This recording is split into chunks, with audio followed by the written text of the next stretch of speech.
वचनामृत पान 76 शिक्षा पाठ 25 परिग्रह ने संकोचो।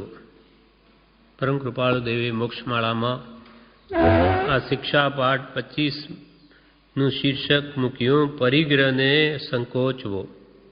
परिग्रह परि एटले चारे बाजुथी ग्रह एटले पकड़े। जे चारे बाजुथी जीवने पकड़े अर्थात मोह करावे, मूर्छा करावे, ममत्व भाव करावे, तेनु नाम परिग्रह छे। मूर्छा परिग्रह। मूर्छा एटले ममत्व भाव जे निमित्ते एने थाय छे तेने परिग्रह कहे छे। ग्रह एटले पकड़े। परिग्रह प्रत्येनु ममत्व घटाड़वुं। परिग्रह ने संकोचो एटले जेम मने तेम परिग्रह ओछो राखो। अल्प आरंभ अने अल्प परिग्रह थी आत्मार्थी पोतानुं जीवन व्यतीत करे। जरूरियात पूरता साधनों राखे। अनावश्यक आ वस्तुओं जगतनी भौतिक पौद्गलिक वस्तुथी घर भरी न दे, नहीं तो एना पर मोह थाय, एनी सार संभाळ करवी पड़े, तेथी आरंभ थाय, जीव हिंसा थाय। एटले द्रव्य हिंसा अने आ परिग्रह प्रत्ये जीवने आसक्ति थाय ते भाव हिंसा छे। माटे परिग्रह ने संकोचो एटले एनी मर्यादा करवी। हवे कृपालदेव कहे जे प्राणी ने परिग्रहनी मर्यादा नथी ते प्राणी सुखी नथी। जे जीवने आ परिग्रहनु कोई माप नथी ते प्राणी सुखी नथी। मर्यादा एटले एनी हद जेने बांधी नथी ते प्राणी सुखी नथी। जे प्राणी ने परिग्रहनी मर्यादा नथी ते प्राणी सुखी नथी। तेने जे मळ्युं ते ओछुं ज। एने जेटलुं मळे तेटलुं ओछुं ज लागे। कारण जेटलुं मळतुं जाय तेटलाथी विशेष प्राप्त करवा तेनी इच्छा थाय छे। एवी जीवनी वृत्ति एवी छे। लोभ कषाय आपणा बधामां एटलो बळवान छे के एने जेटलुं मळतुं जाय तेटलुं एने ओछुं ज लागे। जो ए धनादिथी आत्मा तृप्त थतो होय तो जे मोटा करोड़पतिओ अब्जोपतिओ छे एने क्यारनुं बधुं छोड़ी दीधुं होत।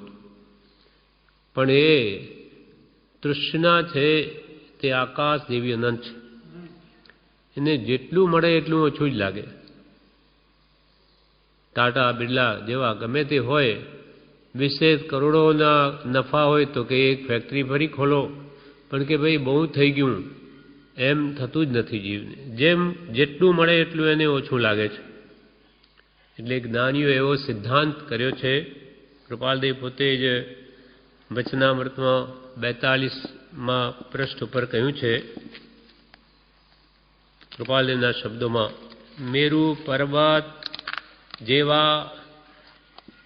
कदाचित सोना रूपाना असंख्यात पर्वत होय तो पण लोभी मनुष्यनी तृष्णा छिपती नथी, किंचित मात्र ते संतोष पामती नथी।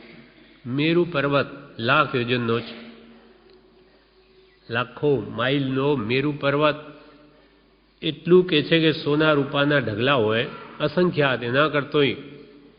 मेरु पर्वत जेवा कदाचित सोना रूपाना, सोना रूपा एटले चांदी, सोना चांदीना असंख्यात पर्वत होय तो पण लोभी मनुष्यनी तृष्णा छिपती नथी, किंचित मात्र ते संतोष पामती नथी। छिपे तो शू पण कंईक पण एनाथी संतोष न पामे, अंश मात्र। एम के छे तृष्णा आकाशना जेवी अनंत छे। जेम आकाशनो छेड़ो नथी, अंत नथी, तेम आ संसारी लोभी जीवनी तृष्णानो पार नथी, अंत नथी। धन, सुवर्ण, चतुष्कपद इत्यादि सकल लोक भराय एटलुं लोभी मनुष्यनी तृष्णा टाळवा समर्थ नथी। लोभनी एवी कनिष्ठता छे। धन, सोनू, કે ચતુષ્કપાદ એટલે કે પશુ આદિ ધન ઇત્યાદિ હાથી ઘોડા વગેરે બધું મળીને સકલ લોક ભરાય, આખો લોક ભરાય તો કેટલી બધી સામગ્રી હોય, આખો લોક ભરાય એટલું પણ લોભી મનુષ્યની તૃષ્ણા ટાળવા સમર્થ નથી. આ જ્ઞાનીઓએ જ્ઞાન મળે જોઈને કહ્યું છે. શું કે એની તૃષ્ણા ન ધરાય? એટલું બધું મળે તોય નહીં ધરાતી હશે તેનો આત્મા ત્યારે જ કહ્યું. કિંચિત એનો આપણને પણ અનુભવ છે કે આપણી પાસે પણ જે કંઈ હોય એમાં કિંચિત પણ ઉમેરો થાય તો આનંદ થાય. લાખ હોય તો 1.25 લાખ થાય તો ગમે, લાખના 1.25 લાખ ન ગમે, કે ભલે 50 લાખ હોય એમાં ઉમેરો થાય તો ગમે. 50માંથી કે ભાઈ હવે 2 જાય તો શું? તો કે ના. એમ કેમ? એમ જીવની તૃષ્ણા આકાશ જેવી અનંત છે, એટલે એને જેટલું મળે તેટલું એને ઓછું જ લાગે છે. એટલે કૃપાલ કે જે પ્રાણીને આ પરિગ્રહની મર્યાદા નથી એટલે હદ નથી, તે પ્રાણી સુખી નથી. સુખી નથી. પરિગ્રહની મૂર્છામાં, વિશેષ મેળવવાની તૃષ્ણામાં એ જે મળ્યું છે એનું પણ સુખ ભોગવતો નથી. મને વિશેષ મળ્યા જ કરે એમાં જ માટે મતશે, પણ આ મળ્યું છે તેનું શું? પણ વૃત્તિ જ એવી છે કે એને વિશેષ મળે એમાં જ આનંદ આવે. તેને જે મળ્યું છે તે ઓછું છે, કારણ જેટલું મળતું જાય છે તેટલાથી વિશેષ પ્રાપ્ત કરવા તેની ઈચ્છા થાય છે. પરિગ્રહની પ્રબળતામાં જે મળ્યું હોય તેનું સુખ તો ભોગવાતું નથી, પરંતુ હોય તે પણ વખતે જાય છે. પરિગ્રહની પ્રબળતામાં, પરિગ્રહની ઉપાધિમાં, આ બધી ધનાદિ ભૌતિક વસ્તુઓ માટે ઘણો પ્રયત્ન કરવો પડે, આપોઆપ બધું મળી નથી જતું. એટલે એવી પરિગ્રહની પ્રબળતા એટલે એની ઉપાધિ લેમેલમાં જે કંઈ મળ્યું હોય તેનું સુખ તો ભોગવાતું નથી, પરંતુ હોય તે પણ વખતે જાય છે. માનો કે આપણને 5-25 લાખ મળી ગયા, આપણા હિસાબે બહુ છે, વિશેષથી માનો કે શી જરૂર છે, તો એના વ્યાજમાં કે આનું સુખ તો ભોગવી નથી શકતો. કેમ? તો કે એને વિશેષ મેળવવાની તૃષ્ણા છે. જેને વિશેષ મેળવવું હોય તો આમાંથી ખર્ચાઈ જાય તો ઓછું થઈ જાય, એટલે એને વિશેષ મને મળે કેમ એ ભાવને લઈને એને જે મળ્યું છે તેનું પણ સુખ એ ભોગવી નથી શકતો. એમ જ્ઞાનીઓ કહે છે. પરિગ્રહની પ્રબળતામાં એટલે એની ઉપાધિમાં, એની લેમેલમાં જે કંઈ મળ્યું હોય તેનું સુખ તો ભોગવાતું નથી, પરંતુ હોય તે પણ વખતે જાય છે. વખતે જાય છે એટલે કે કાં તો પોતે ચાલ્યો જાય છે અને વસ્તુ અહીંયા જ પડી રહે છે, એની સાથે આવતી નથી, કાં પોતે અહીંયા આવે ને વસ્તુ ચાલી જાય. પુણ્ય પરવારી ગયું તો દેવાળું નીકળી જાય, બધું ગયું. એટલે પોતે હોવા છતાં નહીં ભોગવ્યું, બધું ગયું. અથવા બધું હોય પણ પોતે ન ભોગવે એટલે પોતે જતો રહે. આપ મોએ ડૂબ ગઈ દુનિયા. પછી ગમે એટલું હોય તો શું કામનું? પોતે તો મરી ગયો. એટલે કે છે મહાપુરુષો કે આ ધનની 3 ગતિ છે. દાન ભોગ નાશ તૃતીયા ગતિર ભવંતી વિત્તસ્ય એ ન દદાતી ન ભુક્તે તસ્ય તૃતીયા ગતિર ભવતી. ધનની 3 ગતિ: દાન, ભોગ ને નાશ. કાં તો ઉત્તમ સત્કાર્યોમાં દાન પુણ્ય કરે, કાં પોતાને ન્યાય નીતિ અનુસાર જે ભોગો માટે વપરાય ન્યાય નીતિથી દાન ભોગ, કાં એને ભોગવે પોતાના શરીર યા જે કંઈ પણ સુવિધા માટે ન્યાયથી યુક્ત ભોગો ભોગવે. દાન ભોગ નાશ. ત્રીજી, ન દાનમાં આપે ન પોતે ભોગવે. ત્રીજું એની ગતિ શું? નાશ. એટલે કે કાં તો પોતે નાશ પામે અથવા પુણ્ય પરવારી જાય તો ધન નાશ પામે. સંયોગનો વિયોગ નિશ્ચિત છે. એટલે ત્રીજી ગતિ પછી એના માટે તો નાશ જ છે. ભલે એને બધું હોય પણ પોતે મરી ગયો એટલે એને નિમિત્તે તો એ નાશ જ પામી, પોતે ચાલ્યો ગયો. દાન ભોગ નાશ તૃતીયા ગતિર ભવંતી વિત્તસ્ય. વિત્ત એટલે ધનની 3 ગતિ. જે ન દદાતી જે કોઈ બીજાને આપે નહીં, ન ભૂખતે ભોગવે નહીં, તસ્ય તૃતીયા ગતિર ભવતી, તે ધનની ત્રીજી ગતિ એટલે નાશ થાય છે. એમ પરિગ્રહની પ્રબળતામાં જે કંઈ મળ્યું હોય તેનું સુખ તો ભોગવાતું નથી, પરંતુ હોય તે પણ વખતે જાય છે. પરિગ્રહથી નિરંતર ચળ વિચળ પરિણામ અને પાપ ભાવના રહે છે. પરિગ્રહની આસક્તિ ને લઈને એની વૃત્તિ ચંચલ રહે, ચળ વિચળ પરિણામ રહે, સ્થિર ન રહે. ધંધા હોય અનેક જાતના, તે નિરાંતે ન રહી શકે, કેમ કે એને જાણે ત્યાં કંઈ થઈ ગયું તો મને નુકસાન આવી જશે. એની વૃત્તિ તેમાં લટકી રહે, તેમાં જ વૃત્તિ ફરે. એટલે પરિગ્રહથી નિરંતર ચળ વિચળ પરિણામ, પરિણામ એટલે ભાવ, ચળ વિચળ ચંચલ પરિણામ રહે અને પાપ ભાવના રહે. ધન મેળવવામાં એને કંઈ પાપ પુણ્યનો લક્ષણ, આત્માર્થીની વાત જુદી છે. બાકી સંસારી જીવને તો પૈસાની ઈચ્છા થઈ એટલે ગમે તે પાપ કરવા તૈયાર છે. એને તો પૈસા મળવા જોઈએ, બાકી ગમે તે થાય. ન ગણું પુણ્ય કે પાપ કે લક્ષ્મી જોડીએ રે, જો હવે લક્ષ્મી પાસ કે પાપ વિછોડીએ રે. ધવલ શેઠ શ્રીપાલ રાજાના સમયમાં હતા, એની સાથે શ્રીપાલ રાજાએ વાણમાં જતા હતા. ત્યાં એ ધવલ શેઠનો એવો સિદ્ધાંત, શ્રીપાલ રાજાએ કહ્યું કે મંદિર ચાલો દર્શન કરવા જઈએ ભગવાનના, જ્યાં બીજું દેશ આવ્યું. નાવડાઓમાં જતા હતા બધા જહાજમાં. તો કે ભાઈ એ તમે જાઓ, અમને એવો ટાઈમ નથી, તમે નવરા નિશ્ચિંત છો, તમે જાઓ. અમારે તો શિરામણ વાળું ને જમણ કરીએ એક જ વાર, સવારનું બપોર સાંજ એક જ ટાઈમ જમીએ. કેટલા બધા 500 વહાણ, કામ કેટલું, તમે નવરા છો, તમે જાઓ. એવા ધવળ શેઠનો સિદ્ધાંત શું કે ન ગણું પુણ્ય કે પાપ કે લક્ષ્મી જોડીએ. પુણ્ય પાપ શું જોવાના, ગમે તે લક્ષ્મી પેદા કરો, અને જો હવે લક્ષ્મી પાસ તો પાપ વિછોડીએ. પૈસો પાસે છે તો ધર્માદામ વાપરીશું, પાપ છૂટી જશે, પણ લક્ષ્મી જોડો. આવો ધવળ શેઠ અત્યંત લોભ કષાયના કારણે મરીને 7મી નરકે ગયો. કે મમણ શેઠ જેવા પરિગ્રહમાં વિશેષ આતક જીવો મરીને બધું અહીંયા મૂકી દે, 7મી નરકે જાય, અથવા એ દુર્ગતિને જ પામે. પરિગ્રહાનંદી રૌદ્ર ધ્યાન છે. પરિગ્રહની પ્રબળતામાં જે કંઈ પણ મળ્યું હોય તેનું સુખ તો ભોગવાતું નથી, પરંતુ મળ્યું હોય પુણ્ય તે પણ વખતે જાય છે. પરિગ્રહથી નિરંતર ચળ વિચળ પરિણામ અને પાપ ભાવના રહે છે. અકસ્માત યોગથી એવી પાપ ભાવનામાં આયુષ્ય પૂર્ણ થાય તો બહુધા અધોગતિનું કારણ થઈ પડે. આવી આરંભ પરિગ્રહમાં નિરંતર વૃત્તિ આપણી લાગેલી હોય અને અકસ્માત આયુષ્ય પૂરું થાય, મૃત્યુ થઈ જાય તો ખોટી ગતિ જ થાય.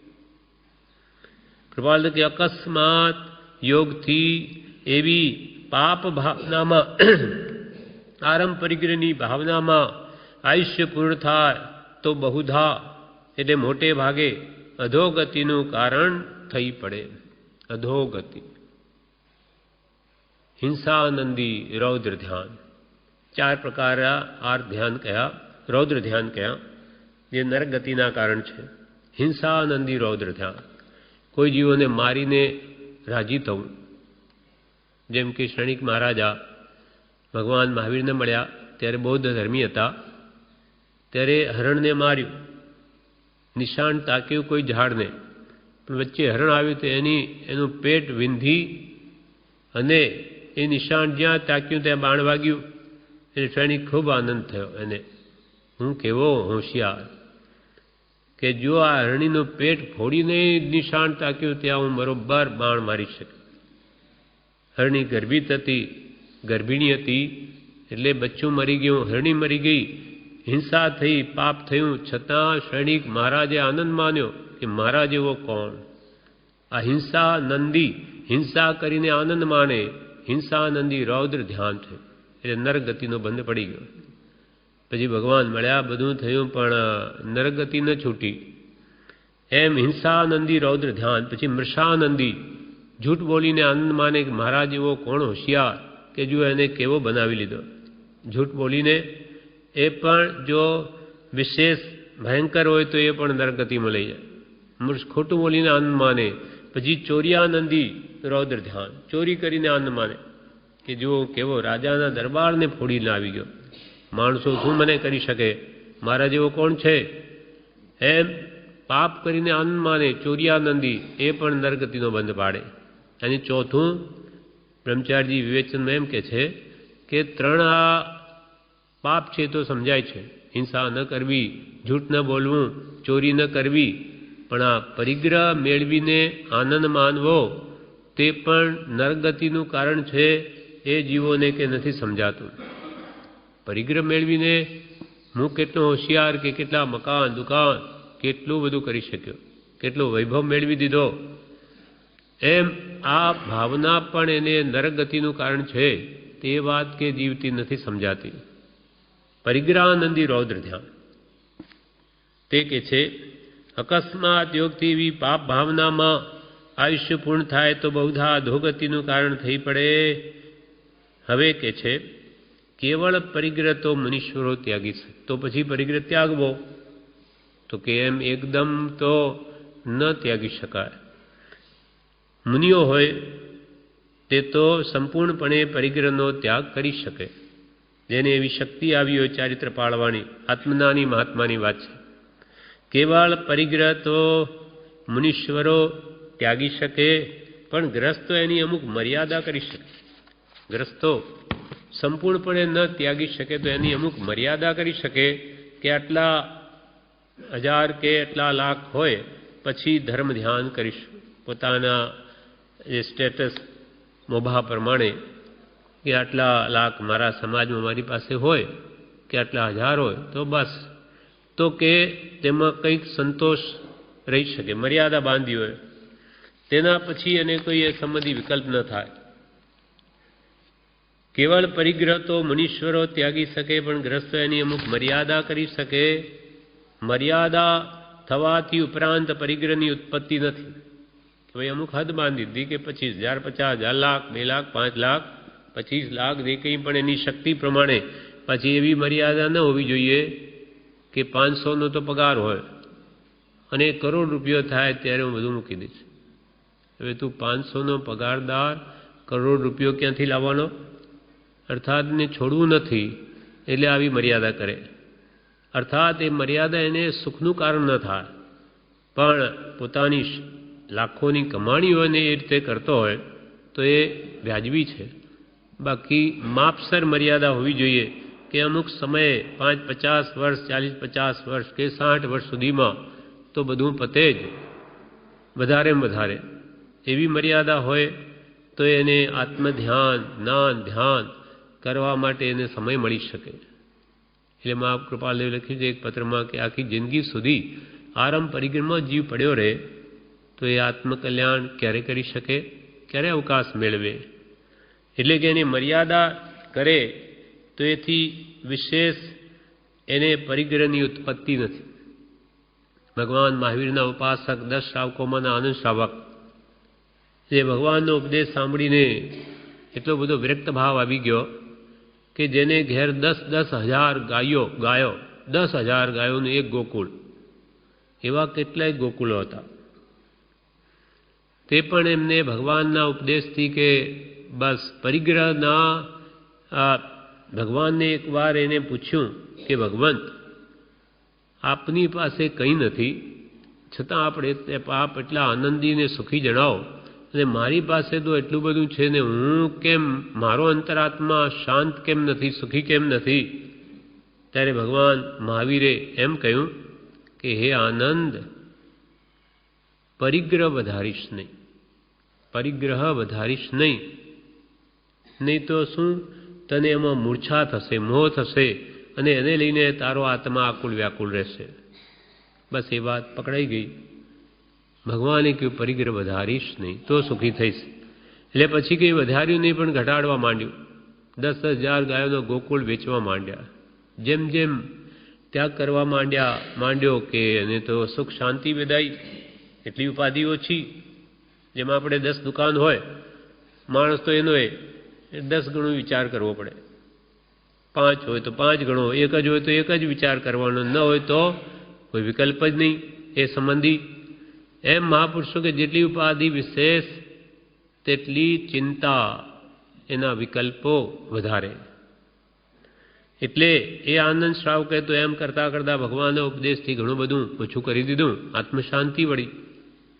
પછી 20 વર્ષે એવો વિકલ્પ આવે છે કે મેં ભગવાન 20 વર્ષ થઈ ગયા, હજુ સુધી મેં શું કર્યું? ભગવાનનો સમાગમ થયા એટલે બસ હવે તો હું બધું જ છોડી દઉં, મારે નહીં જોઈએ.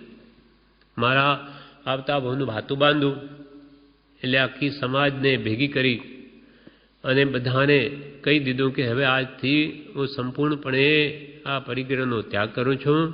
હવેથી જે કંઈ પણ વ્યવહાર સંબંધી કે વેપાર સંબંધી પૂછો, મારા પુત્રોને પૂછજો, મને નહીં, મને કંઈ પૂછવાનું નહીં, હું સંપૂર્ણપણે એનો ત્યાગ કરું છું. એમ બધું સોંપી દઈ અને પોતે અપાશ્રમમાં આવીને બેસી ગયા. ખાલી જમવા પૂરતા જાય, ભક્તિ ભજનમય કાળ ગાળે તો એમના આત્માની એટલી બધી નિર્મળતા થઈ ગઈ કે ઉપર પહેલાં દેવલોક સુધી દેખાય, નીચે પહેલી નરક સુધી દેખાય, એટલું અવધિજ્ઞાન નિર્મળ થઈ ગયું. એટલે ગૌતમ સ્વામી ત્યાં પધારે છે એમના ઘરે વરવા, તો કે આપ બે બીમાર હતા એટલે પૂછવા આવે છે. તો કે આપ પ્રભુ મારા પાસે આવો, હું આપના ચરણ સ્પર્શ કરું. ત્યાં નજીકમાં આવે ત્યારે ગૌતમ સ્વામીને કહે છે કે ભગવાન મને તો પહેલું દેવલોક દેખાય છે, નીચે નરક દેખાય પહેલી. તો ગૌતમ સ્વામી જેવા કે શ્રાવકને એવું એટલું હોય નહીં કે એટલું દેખાય નહીં. તમે મિચ્છામી દુક્કડમ લ્યો કે મેં ખોટું બોલ્યો, તો કે સદભૂત વચનનો મિચ્છામી દુક્કડમ કે અસદભૂત વચનનો સત્ય કહ્યું હોય તોય લેવાનો કે અસત્ય કહ્યું હોય તો કે અસદભૂત વચનનો, તો કે ભગવાનનું લેવાની યોગ્ય નથી, કેમ કે મને દેખાય છે. એટલે શંકામાં સીધા ભગવાન મહાવીર પાસે જાય છે ગૌતમ સ્વામી. એને પૂછે છે કે આમ કે છે આનંદ શ્રાવક મને આવું દેખાય, તો કે જા માફી માંગ્યા. તે એને શંકામાં નાખ્યો છે. તો તરત જ ગૌતમ છે તહતથી જેવી આપની આજ્ઞા તરત જ પાછે આવી અને આનંદ શ્રાવક પછી માફી માંગે છે. મિથ્યા મેં દુષ્કૃતમ, મેં દુષ્કૃત કર્યું, તમને શંકામાં નાખ્યા. પણ પોતે 4 જ્ઞાના ધરતા છે, જો ઉપયોગમાં તરત ખબર પડી જાય, પણ છતે ગુરુ એવું કરે નહીં. મારા ગુરુ હાજર છે એવી કલ્પના બી નહીં, મારા ગુરુ જે કહે તે. એમ પરિગ્રહની મૂર્છા જેમ જેમ ત્યાગે તેમ તેમ આત્મનિર્મળતા વધે છે. અને મર્યાદા ઉપરાંત પરિગ્રહની ઉત્પત્તિ નથી, અને એથી કરીને વિશેષ ભાવના પણ બહુધા થતી નથી. કેમ કે આપણે તો એટલું બસ એટલે વધારાના સંકલ્પ વિકલ્પ અટકી જાય છે. અને વળી જે મળ્યું છે તેમાં સંતોષ રાખવાની પ્રથા પડે છે. એટલે જે મળ્યું છે તે બહુ છે. સંતોષી નર સદા સુખી, અને તૃષ્ણાવાળો નર નિત્ય ભિખારી. એમ પરિગ્રહ મર્યાદા કરે તો સંતોષ રાખવાની પ્રથા પડે, અને એથી સુખમાં કાળ જાય છે. વિશેષ મેળવવાથી કંઈ સાથે તો આવતું નથી. એટલે સંતોષ કરવાથી પછી જે મળ્યું એમાં સુખે જીવે છે. એટલે એથી સુખમાં કાળ જાય છે. એ વિશે બ્રહ્મચારીજી વિવેચનમાં જણાવ્યું છે. મોક્ષમાળા વિવેચનમાં કહે છે, શિક્ષાપાઠ 25 પરિગ્રહને સંકોચવો. પરિગ્રહ છે ત્યાં ઉપાધિ છે, જ્યાં ઉપાધિ છે ત્યાં અનાથતા છે. પૂજ્ય શ્રી કહે જ્યાં પરિગ્રહ ત્યાં ઉપાધિ, અને જ્યાં ઉપાધિ ત્યાં અનાથતા, એટલે દુઃખ જ. સંસારી જીવ પરિગ્રહ મેળવીને સુખી થવાય છે, જ્યારે જ્ઞાનીઓ કે જેમ વિશેષ મળે તેમ દુઃખી થાય. સંસારી જીવો કંઈને કંઈ મેળવીને સુખ પ્રાપ્ત કરવા ઈચ્છે છે, પણ અહો જ્ઞાનીઓએ તો તેથી વિપરીત સુખનો માર્ગ નિર્ણિત કર્યો કે કિંચિત માત્ર પણ ગ્રહવું એ જ સુખનો નાશ છે. આ જ્ઞાનીઓની વ્યાખ્યા. સંસારી જીવ કે જેમ મને વધારે મળે તેમ સુખી, જ્ઞાની કહે તું જેમ મેળવે તેમ દુઃખી. ઈચ્છાઓ એ તરફથી કાઢી નાખ તો તું પરમ સુખી. પછી જે મળે તે ઠીક છે. 500 મળે તોય ઘણા, 5000 મળે તોય બહુ, 50000 મળે તો જે મળવું હોય તે મળે, પણ મેળવવાની કામના રાખમાં. પુણ્ય પ્રમાણે જે મળે બહુ છે, નીચે જોઉં, મારા કરતો કેટલા જીવો તો માંડ પેટ ભરે, એના કરતો તો મને ઘણું મળ્યું, બહુ છે, શું કરવાનું વિશેષ, એમ સંતોષ રાખે, પરિગ્રહ પ્રત્યે મૂર્છા ન રાખે તો પરિગ્રહ હોવા છતાં પણ તે સુખી. પણ જ્યાં આસક્તિ છે, મૂર્છા ભાવ છે, આ મારું છે એવો મમત ભાવ જ્યાં છે ત્યાં તો એ દુઃખી છે.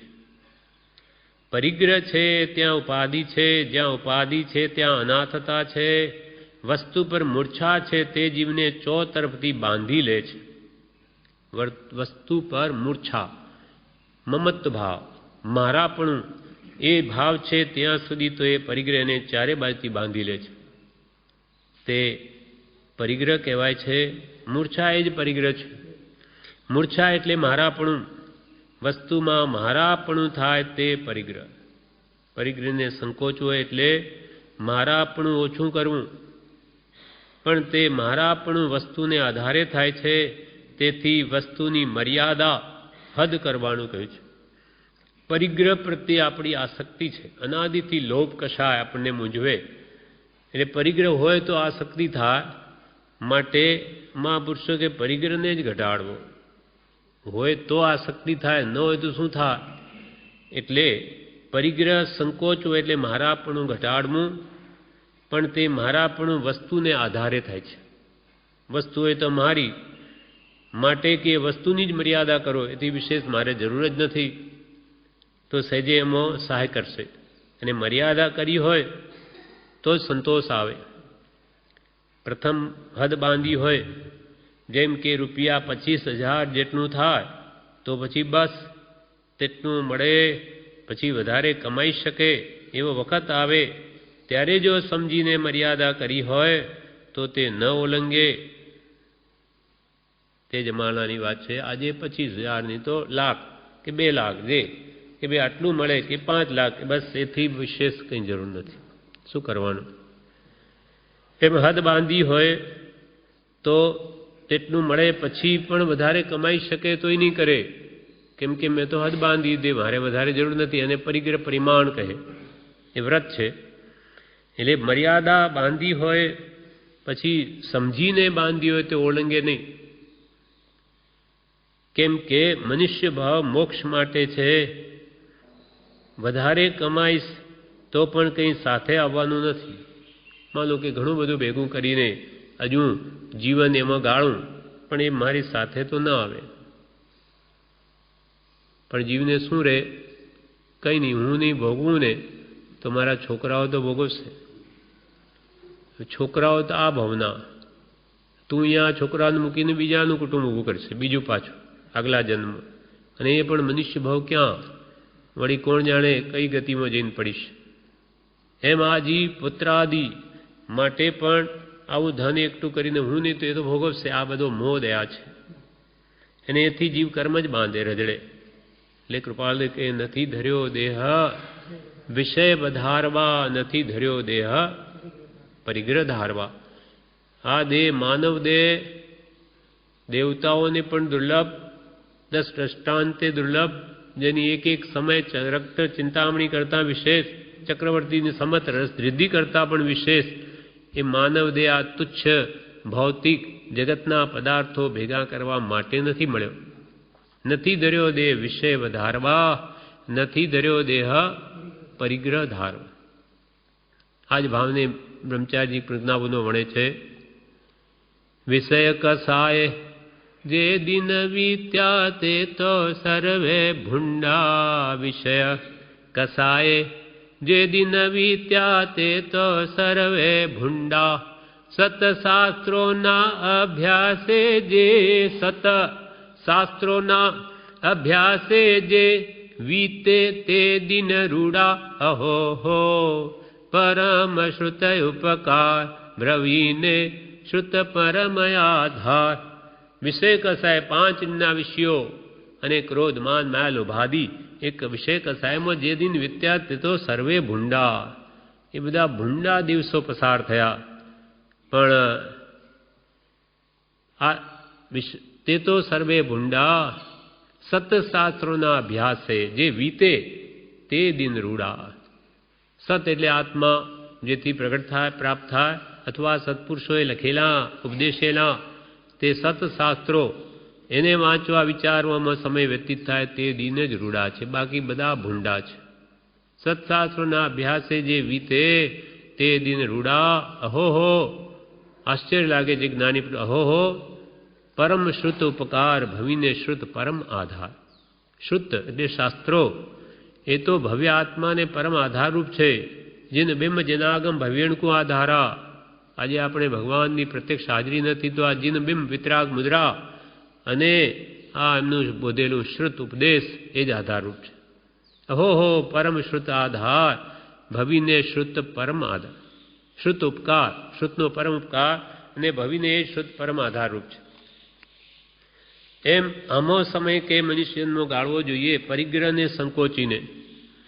મનુષ્ય ભાવ મોક્ષ માટે છે, વધારે કમાઈશ તો પણ કંઈ સાથે આવવાનું નથી. એક દ્રષ્ટાંત બ્રહ્મચારીજી કહે છે કે એક સરસ્વતી ચંદ્રના લેખક હતા ગોર્ધન રામ. એ ગોર્ધન રામે એવો વિચાર નિર્ણય કરેલો કે 40મા વર્ષે વકીલાત છોડી દેવી, એવું નક્કી કરેલું.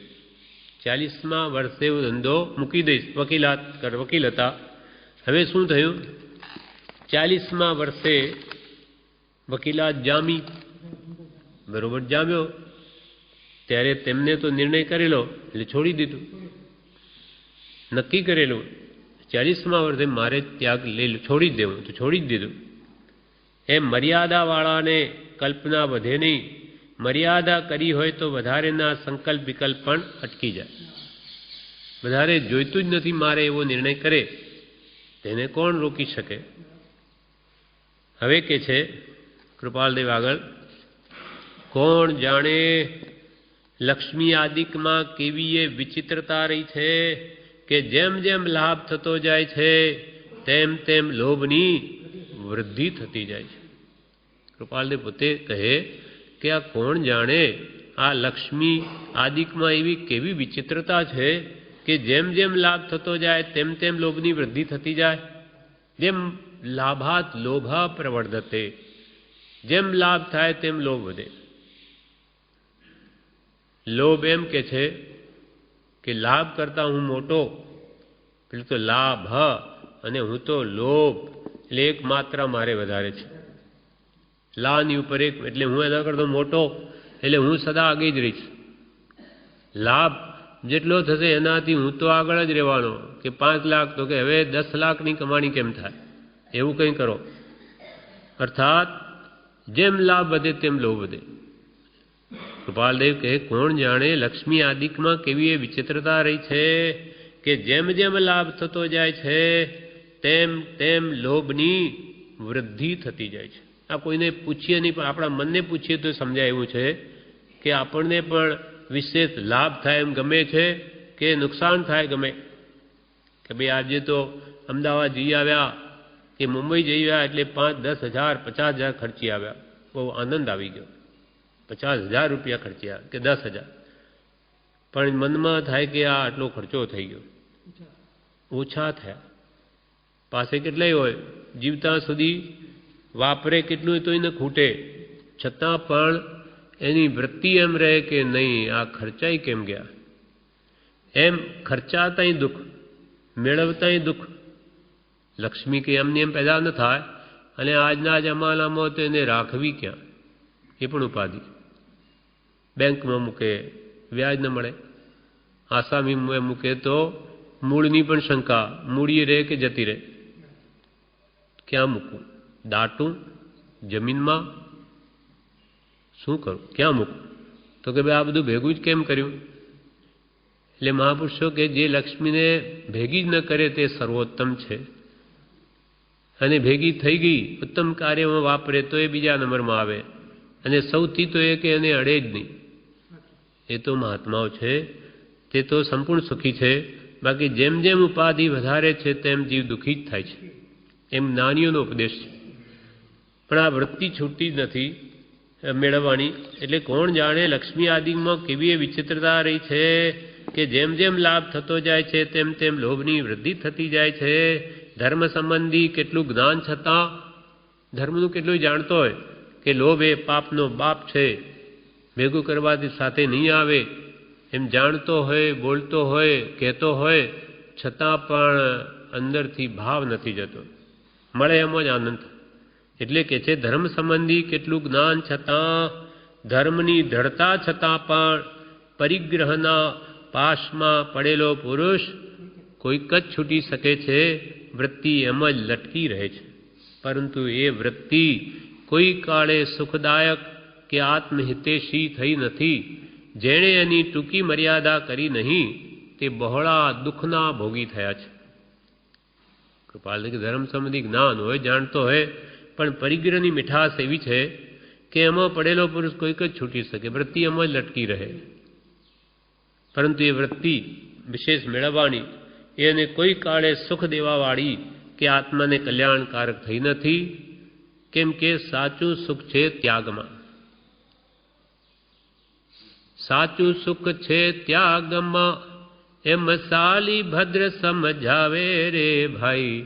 દિવાળીના દિન આવે, દિવાળીના દિન આવે, દિવાળીમાં ઓલ્યા વેપારીઓ રે ચોપડા નવા બંધાવે. અને અંદર શું લખે? શાલી ભદ્રની રિદ્ધિ હોજો, લેખ એવા લખાવે રે ભાઈ. દિવાળીના દિન આવે, દિવાળીના દિન આવે. હવે માર્ચ થઈ ગયો, પણ પહેલા દિવાળી દિન ચોપડામાં શું લખે? શાલી ભદ્રની મને રિદ્ધિ હોજો, કઈ વંદાનો સૌભાગ્ય હોજો, બધું મને જ હોજો. પણ મહાપુરુષો કે સાચું સુખ છે ત્યાગમાં, એમ શાલીભદ્ર સમજાવે. શાલીભદ્રને તો પુણ્ય બળે 33 પેટીઓ રોજે દેવલોકથી આવતી હતી, એના પિતાનો પ્રેમ હતો પૂર્વભાવનો, એટલે એટલું આવ્યું અમને પણ હોજો. યાનું નહીં, દેવલોકથી અમને 33 પેટીઓ આવજો, અને પાછા બીજા કૈવંદાનો સૌભાગ્ય બીજા એ પણ અમને હોજો. પણ એ શાલીભદ્રે શું કર્યું એ ધ્યાનમાં નથી લેતા કે બધાને ઠોકર મારી અને ત્યાગ લઈને ચાલી નીકળ્યા અને પોતાના આત્માનું કલ્યાણ કર્યું. એ કહે છે કે શાલીભદ્ર એમ સમજાવે છે કે સાચું સુખ છે ત્યાગમાં, મેં બધું ત્યાગી દીધું. એ કે નથી, પણ આ મને બધું હોજો. એમ સાચું સુખ છે ત્યાગમાં, એમ શાલીભદ્ર કે બધા જ્ઞાની પુરુષો, ભગવાન મહાવીર, એમને શું દુઃખ હતું? એમને પણ દેવતાએ રિદ્ધિ જ ભોગવતા હતા. 64 ઇન્દ્રો જેના સેવક હતા, બધું ઠોકર મારી અને કર પાત્રી બની અને જંગલમાં ચાલ્યા ગયા. આ બધું કેટલા દિવસ? એમને શાશ્વત સુખ શાંતિ જોઈએ છે, એટલે અત્યંત પુરુષાર્થ કરી સર્વ કર્મનો ભૂસાડીઓ કરીને કેવળ જ્ઞાન પ્રગટાવ્યું. એમ પરંતુ જો પરિગ્રહ મેળવવાની જો આપણી વૃત્તિ રહી તો કૃપાળ એ વૃત્તિ એટલે ઈચ્છા કોઈ કાળે પણ સુખદાયક કે આત્મેતેશી થઈ નથી. જેણે એની ટૂંકી મર્યાદા કરી નહીં તે બહોળા દુઃખના ભોગી થયા છે. વિવેચનમાં કહે છે, જેમ લક્ષ્મી આદિનો લાભ થાય તેમ લોભ વધે. ધર્મથી જાણે સમજે કે આ ખોટું છે છતાં મૂકે નહીં. ધર્મથી જાણે સમજે કે આ ખોટું છે છતાં મૂકે નહીં, પરંતુ પરિગ્રહ કોઈ દિવસ સુખ આપે નહીં અને આત્માનું હિત થવા દે નહીં. કેમ કે આપણો વખત રોકી લે પરિગ્રહ, એટલે ત્યાં બધું ધ્યાન આપવું પડે, નહીં તો હોય તે જતું રહે. એટલે પરિગ્રહની મૂર્છા એને આત્મહિત તરફ ધ્યાન ના આપવા દે, સમય જ ના આપે, અવકાશ જ ન મળે કે જે આત્માર્થ કરી શકે. હવે અંતમાં એના ઉપર પરમ કૃપાલદેવ દ્રષ્ટાંતથી વાત કરે છે એ જ પાઠમાં કે 6 ખંડ સાધી આજ્ઞા મનાવનાર રાજા ધીરાજ ચક્રવર્તી કહેવાય છે. એ સમર્થ ચક્રવર્તીમાં શુભમ નામે એક ચક્રવર્તી થઈ ગયો.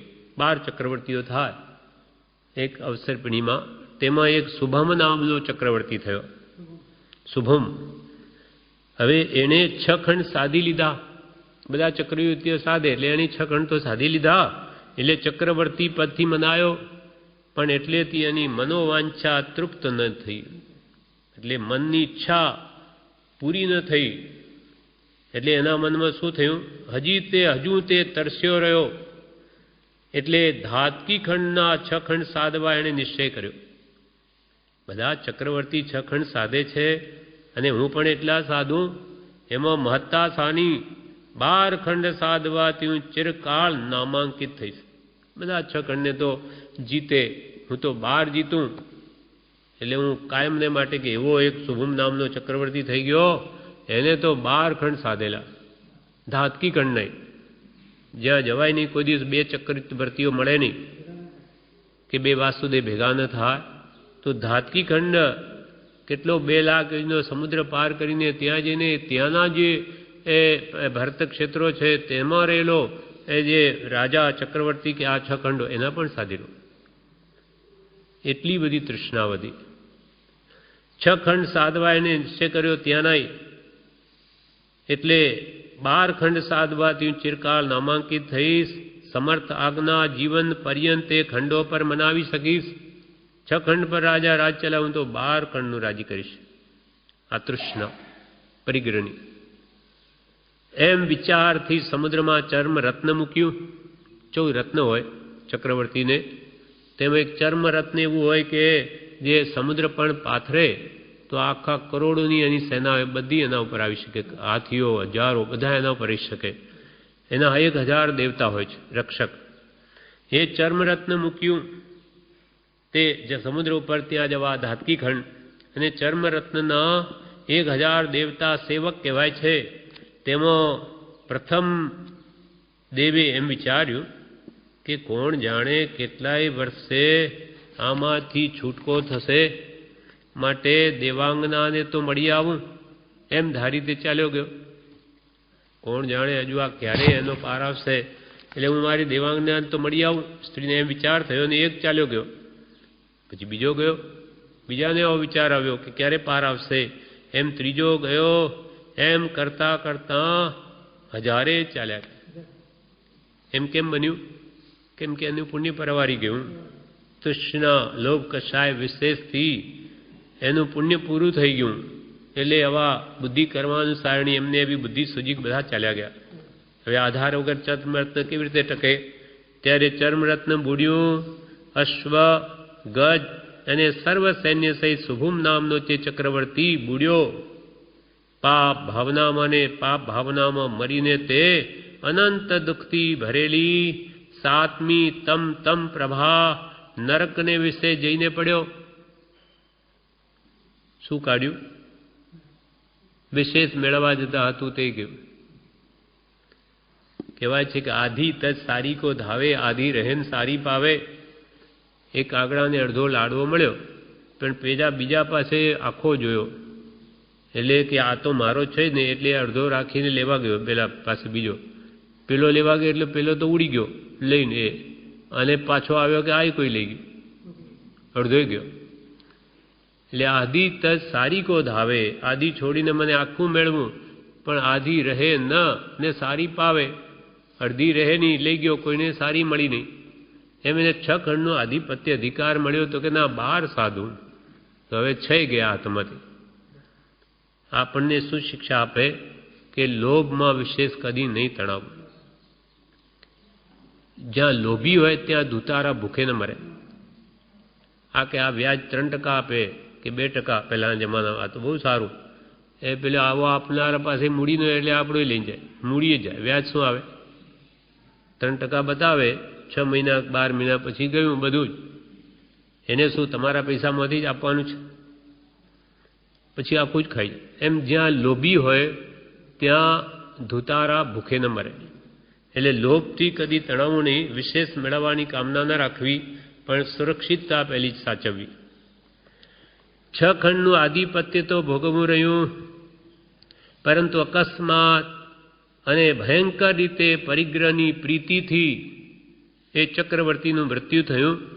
તો પછી બીજા માટે તો કહેવું છું, ચક્રવર્તી જેવાનું કંઈ ચાલે ને તો આપણા જેવા પામરો એ લોભ કષાય કરીને ક્યાં સુખી થવાના? પરિગ્રહ એ પાપનું મૂળ છે, પાપનો પિતા છે. આ સિદ્ધાંત. પરિગ્રહ પાપનું મૂળ અને પાપનો પિતા. કેમ કે અન્ય એકાદશ વ્રતને મહાદોષ દે એવો એનો સ્વભાવ છે. પરિગ્રહ પ્રત્યે જો આસક્તિ હોય તો એ અન્ય એકાદશ વ્રત જે છે 11 વ્રતને પણ બાધા, બધાને એ નડે. 12 વ્રત જે આપણે કામદેવ શ્રાવકના પાઠમાં આવેલા, એમાં 12 વ્રતમાં એક પરિગ્રહ પરિમાણ નામનું વ્રત છે. એ જો ન કરે તો પછી અહિંસા, સત્ય, ચોર્ય, બ્રહ્મચર્ય કે દિગ્વ્રત, ભોગોભો પરિણામ વ્રત, પરિમાણ વ્રત, અનર્થ દંડ કે સામાયિક દેશાવગય, પ્રોષદોપવાસ, અતિ સમવિભાગ, એ બાકીના 12 વ્રતને દૂષિત કરે. કેવી રીતે? પરિગ્રહની પરિમાણ ન હોય એટલે એ ગમે તે હિંસા કરવા તૈયાર થાય, જૂઠ બોલવા તૈયાર થાય, પૈસા જોઈએ. પછી ચોરી પણ કરે, ઇન્કમ ટેક્સ હેલ્ડ થાય, બીજું વગેરે બધું કરવા તૈયાર થાય, કેમ કે એને તો પૈસા જોઈએ છે. અને દિશાઓનો માપ કર્યા હોય તોય એને તોડી નાખે. ભોગના એને કર્મો બહુ વધતા આસક્તિ વધી જાય, અનર્થ દંડ સેવે, પછી એની સામાયિક સમતા ભાવ ક્યાં રહે? અને દેશાવકાશી કે તે અલ્પ જે દિશાઓમાં જવાનો નિયમ લીધો ટૂંકાવો, એને ક્યાં એની વૃત્તિ સ્થિર છે? પ્રસદ ઉપવાસ એવો શું કરે? અને અતિથિ સમવિભાગ પણ શું કરે? એમ આરંભ પરિગ્રહમાં પડેલો પુરુષ તે બીજા 11 વ્રતને પણ નુકસાન કરે, બાધા પહોંચાડે. એટલે પરિગ્રહ પાપનું મૂળ છે, પાપનો પિતા છે. અન્ય 11 વ્રતને એટલે પરિગ્રહ પરિમાણ સાથે સમ્યક દ્રષ્ટિ શ્રાવકના 12 વ્રત થાય, પણ પરિગ્રહ પરિમાણ ન કરે તો અન્ય 11 વ્રતને પણ એ મહાદોષ દે એવો આ પરિગ્રહ મૂર્છાનો સ્વભાવ છે, પરિગ્રહ પ્રત્યેની. એ માટે થઈને આત્મહિતેશીએ જેમ બને તેમ તેનો ત્યાગ કરી મર્યાદાપૂર્વક વર્તન કરવું. આત્મહિતેશીએ આત્મકલ્યાણના ઈચ્છુક એ તો જેમ બને તેમ પરિગ્રહનો ત્યાગ કરી અને મર્યાદા કરવી, મર્યાદાપૂર્વક વર્તન કરવું. આ પ્રમાણે આ પાઠ પૂરો થયો. હવે બ્રહ્મચારીજી એ સંબંધી વિવેચનમાં જણાવે છે, એ કથા કે છે એને સમજાવવા કે આ શુભમ નામનો ચક્રવર્તી ક્યાં જન્મેલો, કેવી રીતે, એ વાત અહીંયા કરે છે કે જમદગ્નિ નામના એક ઋષિ હતા. એમણે સાંભળ્યું કે અપુત્રિયાની ગતિ નથી, પુત્ર ન હોય તો ગતિ ન થાય, એ વાત પહેલાં આવેલી. ઋષિના માથામાં જટામાં ચકલા ચકલી થઈને જે પરીક્ષા કરવા દેવ બે આવેલા, તો એમણે કહ્યું કે પુત્ર ન હોય તો એની ગતિ ન થાય. એટલે એ વાત સાંભળી કે હું આટલું બધું તપ કરું એ મારી ગતિ નહીં થાય. એટલે એ ચલી જાય છે અને પછી રેણુકા નામની રાજકન્યા સાથે લગ્ન કરે છે. પછી આશ્રમ જ રહે છે. પરશુરામ નામને એને પુત્ર થાય છે. એ આશ્રમમાં રહેતા બ્રહ્મચર્ય પાળતા રેણુકાને લબ્ધિ પ્રાપ્ત થઈ. તે પોતાના પાલવમાં પાણી ભરી લાવે, છતાં પાણી નીચે ઉતરી ન જાય, એ બ્રહ્મચર્યના બળે. જમદગ્નિ પણ ભાવથી વ્રત પાળવાથી એમને કામધેનુ ગાયની પ્રાપ્તિ થઈ. પરશુરામને દિવ્ય ફરસો મળ્યો, ફરસી કુહાડી, એ પરશુરામને પ્રાપ્ત થઈ. એમ વખત જતાં એકવાર રેણુકાના પાલવમાંથી પાણી ગળી ગયું. એટલે એને વિકાર થયો એમ જાણવાથી જમદગ્નિને ક્રોધ આવ્યો અને એ ઋષિને અને એના પુત્ર પરશુરામને કહ્યું કે તારી માને મારી નાખ. કેમ? એના પાલવમાંથી પાણી સરી ગયું, વિકાર થયો, એટલે એને મારી નાખી પરશુરામે. એ પોતાના સાડુભાઈને ત્યાં એકવાર ગયેલી, ત્યાં કોઈ ભાવમાં ફેર થયો એટલે એ પવિત્રતા જળવાઈ નહીં, એટલે એને પાણી ગળી ગયું. તો જમદગ્નિ ઋષિને પોતાના પુત્ર પાસે એને મરાવી નાખી. પછી પશ્ચાતાપ થયો અને જમદગ્નિએ પછી એ ઋષિ આખી જિંદગી ક્રોધ ન કર્યો. હવે કેટલા વખતે પેલા સાડુભાઈ કાર્તવીર્ય નામે હતા આ જમદગ્નિના, તે ત્યાં આવ્યા આ ઋષિના આશ્રમમાં. ત્યારે કામધેનુ ગાયની મદદથી જે માગે મળે એટલે ખૂબ આગતા સ્વાગતા કરી. એટલે કાર્તિક વીર્યને એવો ભાવ થયો, લોભ, કે આ એને મારી નાખો. જે ઋષિએ કામધેનુ ગાયથી મારી આગતા સ્વાગતા કરી, એ તો બધું મળે એનાથી, તો એને જ મારી નાખો ઋષિને. આ ગાય હું લઈ લઉં. મારી નાખ્યા ઋષિને, કામધેનુ ગાય લઈ લીધી. પછી પરશુરામને થયું કે અરે મારા પિતાને એને મારી નાખ્યો. એટલે એણે શું કર્યું કાર્તવીર્યને માર્યો, એના સંતાનોને માર્યા અને બધી સેનાની પેલો દિવ્ય ફરસુ વડે બધાને મારી નાખ્યા. હવે કાર્તવીર્યની સ્ત્રી જે તારામતી હતી એ ભોયરામાં સંતાઈ ગઈ. ત્યાં પછી ભોયરામાં શુભમ ચક્રવર્તીનો જન્મ થાય છે. એ ત્યાં જ રહે છે. છોકરો બાળક મોટો થાય પછી કે શું આ દુનિયા આટલી જ છે બધું? તો કે ના બેટા, દુનિયા તો ઘણી મોટી છે, પણ તારા પિતાને આ કાર્તિવીર્ય એને પરશુરામે મારી નાખેલા, એટલે આપણે અહીંયા છુપાઈને રહેલા છીએ. તો કે હું એને મારી નાખું? મારા પિતાને મારી નાખ્યો? એટલે એ પછી બહાર નીકળે છે અને નિમિત્તિયાએ પરશુરામને કહેલું કે પરશુરામ પૂછેલું મારું મૃત્યુ કેમ છે? તો કે આ એ શું કરતો? જે ક્ષત્રિયો રહિત પૃથ્વી કરતો, કોઈને ક્ષત્રિય રહેવા ન દેતો, બધા મારી નાખે પરશુરામ. એની દાઢો બધી એક થાળમાં ભરી રાખી, દાઢો. નિમિત્તિયાને પૂછ્યું મારું મરણ કેમ છે? તો કે આ દાઢોનો થાળ જોઈને જે જોશે અને આ દાઢોનો થાળ જો પ્રવાહી બની જશે તો તે વખતે ખીર બની જશે, તે જ તને મારનાર થશે. એટલે એણે શું કર્યું? એક ભોજનશાળા ખોલી, બધાને જમાડે અને દાઢનો થાળ બતાવે કે મારો શત્રુ કોણ છે. હવે અહીંયા આ શુભમ ચક્રવર્તી નાનો છે, ત્યાં આવીને જેવું આ જોયો થાળ કે બધું ખીર બની ગઈ, એટલે મારવા દોડ્યો પરશુરામ, આ મને મારનાર છે.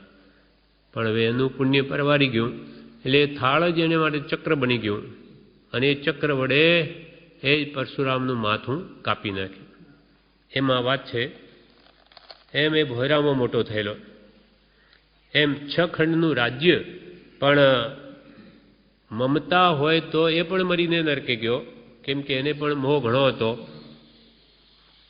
અને એ જ 6 ખંડનું રાજ્ય ભરત ચક્રવર્તી જેવાને હતું, પણ મોહ નહીં, મૂર્છા નહીં, માટે એના માટે પરિગ્રહ પણ નહીં. એટલે ખરેખર પરિગ્રહ શું? તો કે મૂર્છા પરિગ્રહ. મોહ મમત્વ ભાવ છે એ જ પરિગ્રહ. અને બાહ્ય વસ્તુ નિમિત્તે જીવને મારાપણું થયા વગર રહેતું નથી. આપણા માટે સમ્યક દ્રષ્ટિને તો એ અલિપ્ત રહે, એટલે કે ભાઈ પરિગ્રહથી જ દૂર રહો. મારાપણું કોઈમાં કરો જ માં, પોતાના થતા અટકાવો, નહીં તો કે એમાં રાગદ્વેષ તમને થયા વગર નહીં રહે. એટલે આ બ્રહ્મચારી વિવેચનમાં કહે છે 6 ખંડનું રાજ્ય હોય પણ મમતા ન હોય તો તે પરિગ્રહ રૂપ થતું નથી. મિથ્યાત્વ એ જ પર વસ્તુને પોતાની મનાવનાર હોવાથી પરિગ્રહ છે. મિથ્યાત્વ, વિપરીત માન્યતા. આ શરીર તે હું અને શરીરના આશ્રિત કુટુંબાદિ મારા, ધનાદિ જે પુણ્ય બળે મળ્યા એ મેં મેળવ્યું, હવે મારું, એ ગાઢ મમત્વ ભાવ એ મિથ્યાત્વને લઈને છે અને તેને લઈને જ આ પરિગ્રહ છે, મૂર્છા ભાવ. મિથ્યાત્વે જ પરવસ્તુને પોતાની મનાવનાર હોવાથી પરિગ્રહ છે. સમકિત હોય તો મારું ન મનાય. ભરત ચક્રવર્તી સમ્યક દ્રષ્ટિ હતા, માટે એમને 6 ખંડનું આધિપત્ય છતાં મારાપણનો ભાવ જ નહીં. ત્યાં એ સમય સમય છૂટે છે. આ બધી અંતરંગ લીલા છે, બહાર ખબર ન પડે. અંતરથી જેને કોઈ પદાર્થ પ્રત્યે આસક્તિ નથી. ઉદય ભોગવે સમકિતિ કરેન નૂતન બંધ, મહિમા જ્ઞાન વૈરાગી. જ્ઞાન અને વૈરાગી બળવાન હોવાથી આવા આત્મજ્ઞાની મહાત્માઓ નવીન કર્મનો બંધ કરતા નથી, પણ નિરંતર છૂટે છે. કરે ન નૂતન બંધ. કેમ? મહિમા જ્ઞાન વૈરાગી. જ્ઞાન અને વૈરાગી જેના જાગૃત છે, માટે એની બધી ક્રિયા છૂટવા માટે છે. એટલે સમકિત હોય તેને મારું ન મનાય. પરિગ્રહ પાપનું મૂળ છે. લોભ હોય તો હિંસા, ચોરી વગેરે બધા પાપ કરે. તેથી પરિગ્રહને પાપનો બાપ કહ્યો છે. પરિગ્રહ પ્રત્યે આસક્તિ એ પછી આરંભ કંઈ ન ગણે. પાપ, પૈસા જોઈએ એ હિંસા તરફ એની દ્રષ્ટિ ન જાય. લોભ હોય તો હિંસા, ચોરી વગેરે બધા પાપ કરે છે. તેથી પરિગ્રહને પાપનો બાપ કહ્યો છે. પરિગ્રહ ત્યાગ અણુવ્રત ન હોય તો બાકીના 11 વ્રત પણ દોષિત થઈ જાય છે. માટે આત્મહિતેશીએ અર્થાત આત્મહિત માટે સત્સંગ કરનારે મૂર્છાનો ત્યાગ કરવો તેમજ મર્યાદા સહિત વર્તન કરવું. મૂર્છા છોડવી, પુણ્ય આધીન જે કંઈ પણ મળ્યું હોય તે છે જ, પણ એમાં આસક્તિ ન કરવી. કેમ કે ક્યારે પુણ્ય પરવારી જશે તો બધું જતું રહેશે, અને મારું મારું કરીશું તો એ જવાનું હશે તો જશે જ, પછી બહુ દુઃખી થશે જીવને. અને બીજી કર્મ બાંધશે નવા, એ જુદા. માટે સત્સંગ કરનારે આત્માર્થીએ મૂર્છાનો ત્યાગ કરવો. મૂર્છા એટલે મમત્વ ભાવ, મારાપણું છોડવું. કેમ કે અહમ ભાવ અને મમત્વ ભાવ નિવૃત્ત થવાને અર્થે જ્ઞાની પુરુષોએ આ 6 પદની દેશના પ્રકાશી છે. 6 પદની દેશના ભગવાને શા માટે કહી? આ દેહ તે હું, અને આ બધું હું દેહાદિ સ્વરૂપ છું, અને દેહ સ્ત્રી પુત્ર આદિ મારા છે. આ જ સંસાર છે. હું દેહાદિ સ્વરૂપ નથી, દેહ સ્ત્રી પુત્ર આદિ મારા નથી. કેમ કે હું આવ્યો ત્યારે ક્યાં લઈને આવેલો, અને જઈશ ત્યારે કોણ લઈ જાય? એટલે ખરેખર મારા નથી. એમ અંતરથી એકાંતમાં ખરેખર વિચારીને મારા પણ મૂકી દે. ભલે ઘરમાં રહેતો હોય, ચક્રવર્તીની તો ઘણી ઊંચી વાત, પણ આવી રીતે ઘરમાં રહેતો છતાં પણ મારું કોઈ નથી અને હું કોઈનો નથી, એવો એકત્વ ભાવના, અન્યત્વ ભાવના જાગ્રત રહે તો ત્યાં પણ તે છૂટે છે. અંતરંગ માર્ગ છે, મોક્ષ માર્ગ. અંતરથી છોડવાનું છે. બહાર તો અનંત વાર છોડ્યું, પણ અંદરની મૂર્છા ન જાય તો એ બધું પાસે સાથે જ. એ ભિખારી હોય જેની પાસે કંઈ જ ન હોય તે મહાપરિગ્રહી, અરે એની પાસે તો કાંઈ જ નથી. ફાટેલી ગોદડી છે, એક માટલું ફૂટેલું તૂટેલું, એ મહાપરિગ્રહી કેમ? તો કે એની તીવ્ર આસક્તિ છે એમાં, કે મારું આ માટલું કોઈ લઈ જશે તો, અમારી ગોદડી કોઈ લઈ જશે તો, 17 સાંધા મારેલા એને કોણ લઈ જાય? પણ એને એમ રે કોઈ લઈ જશે તો. આસક્તિ ખૂબ છે. અને 6 ખંડના આદિ પછી વાત ચક્રવર્તીને આસક્તિ નથી, માટે એને પરિગ્રહ નથી ને ભિખારી મહાપરિગ્રહી. એમ આપણને પણ કોઈ પદાર્થમાં મારા પણ ન થાય, એ જ ધ્યાન રાખવાનું છે. એટલે કે સત્સંગ કરનારે મૂર્છાનો ત્યાગ કરવો તેમજ મર્યાદા સહિત વર્તન કરવું. જેમ બને તેમ પરિગ્રહની મર્યાદા રાખવી, તો કે જે મળ્યું છે એનું પણ સુખ વખતે ભોગવાય છે. નહીં તો ખાલી પાપ બાંધી એને મૂકીને બધું ચાલ્યો જશે. આ પ્રમાણે આ પાઠ મોક્ષમાળાનો પૂરો થયો. હવે પ્રવેશિકામાં પણ પરિગ્રહ સંબંધી પાઠ છે, જે આપણે આવતીકાલે લઈશું. પાઠ 25મો મોક્ષમાળાનો, નહીં 25મો જ, એમાં પરિગ્રહને સંકોચવો પાઠ. તેમાં પ્રવેશિકામાંથી લઈએ છે. પ્રવેશિકામાં પણ આ પરિગ્રહને સંકોચવો એ જ નામથી 41મો પાઠ છે. તે આ સંબંધી વિશેષ આપણને સમજાય, તેથી એ પણ એ પાઠ વાંચીએ છીએ.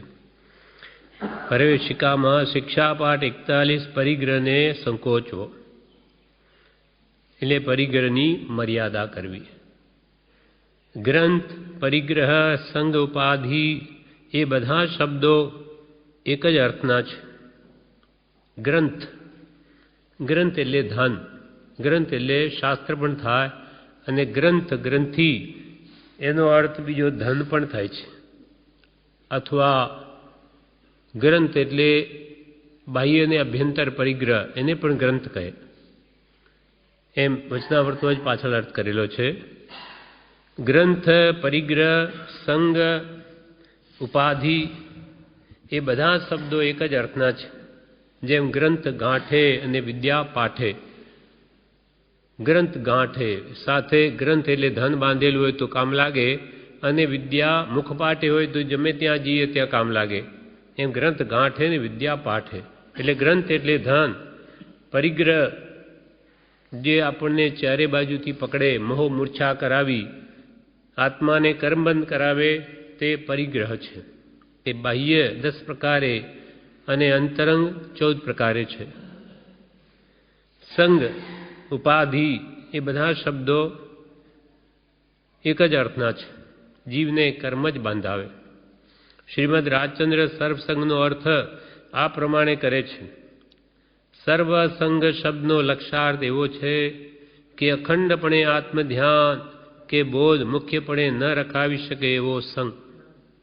કૃપાલદેવે સર્વસંગ શબ્દનો એવો અર્થ કર્યો કે એનો લક્ષ્યાર્થ એવો છે કે અખંડપણે આત્મધ્યાનમાં જે લીન રહેવા ન દે, અથવા જે જ્ઞાની પુરુષોએ મુખ્યપણે જે બોધ કર્યો તેમાં ચિત્ત ન રખાવે, રખવામાં બાધા ઉત્પન્ન કરે તેવો સંગ, તે બધો સર્વસંગ છે.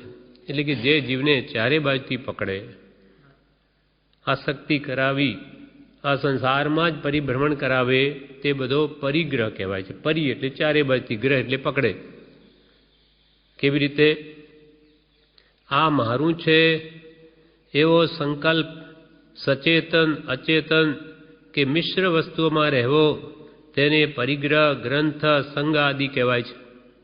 આ મારું છે એવો જે સંકલ્પ થવો. જ્યાં સુધી વસ્તુ બજારમાં પડી હોય, દુકાનમાં, ત્યાં સુધી એ મારી નથી. આપણે પૈસા આપ્યા, પહેલાં પૈસા મારા, પછી પૈસા આપીને વસ્તુ ખરીદી લીધી, હવે વસ્તુ મારી. હવે બગડે નહીં, તૂટે નહીં, ફૂટે નહીં, કોઈ લઈને જાય, એના વિચારો બની રહે છે. સંકલ્પ આવ્યા કરે, વિકલ્પો થાય, એને સુખનું સાધન માની મારાપણું કર્યું. આ મારું છે એવો સંકલ્પ સચેતન અચેતન વસ્તુમાં. આ ભૌતિક પદાર્થો તો અજળ છે, પણ આ બહારથી લઈ આવે બજારમાંથી. પણ સચેતન વસ્તુ, નોકર ચાકર, ઘર કુટુંબ કે ઢોર પશુ આદિ, જે પોતાના ગાય ભેંસ આદિ હોય અથવા કુટુંબ હોય, તેનામાં પણ આ જીવ આવી રીતે જ મારાપણું કરે છે. આ મારું છે, આ મારું કુટુંબ છે, પેલું પરાયું છે. આ મારું છે એવો સંકલ્પ સચેતન કે અચેતન કે મિશ્ર વસ્તુઓમાં રહેવો, એનું નામ પરિગ્રહ છે. અથવા ગ્રંથ છે, ગ્રંથિ, એને બાંધે કા સંગ કહેવાય છે. આ મૂર્છા કે મમત્વ ભાવ ઓછો કરવા, મમત્વના નિમિત્તો કે વસ્તુઓ અલ્પ કરવી, સંકોચવી, તે પરિગ્રહ પરિમાણ વ્રત છે. જે નિમિત્તે આપણને મારાપણું થાય, મૂર્છા ભાવ થાય, એવી બધી વસ્તુઓને ટૂંકાવવી, અલ્પ કરવી, ઓછી કરવી, તેનું નામ પરિગ્રહને સંકોચવો કહે છે. આરંભ અને પરિગ્રહ. આરંભ શું? કોઈ વસ્તુને મેળવવા માટે કરવામાં આવતો હિંસાદી જે આરંભ, અને પછી તે પ્રયત્ન કરીને મેળવેલો પદાર્થ, તેમાં થતી મૂર્છા, તે પરિગ્રહ. આપણે સવારમાં રોજે બોલીએ છીએ સમારંભ સમારંભ આરંભ મન વચતન કીને પ્રારંભ. સમરંભ એટલે વસ્તુ અથવા પરિગ્રહ મેળવવા માટેની વિચારણા કરવી. જેમ કે કોઈ કારખાનું નાખવું છે, તો એ સંબંધી જે વિચારણા, તે છે સમરંભ. કે ભાઈ આપણે આ ઠેકાણે આ કારખાનું નાખીએ, ત્યાં માલ સસ્તો છે, ત્યાં આ લેબર પણ સસ્તું છે, એ વગેરે વિચારણા, તે બધો સમરંભ.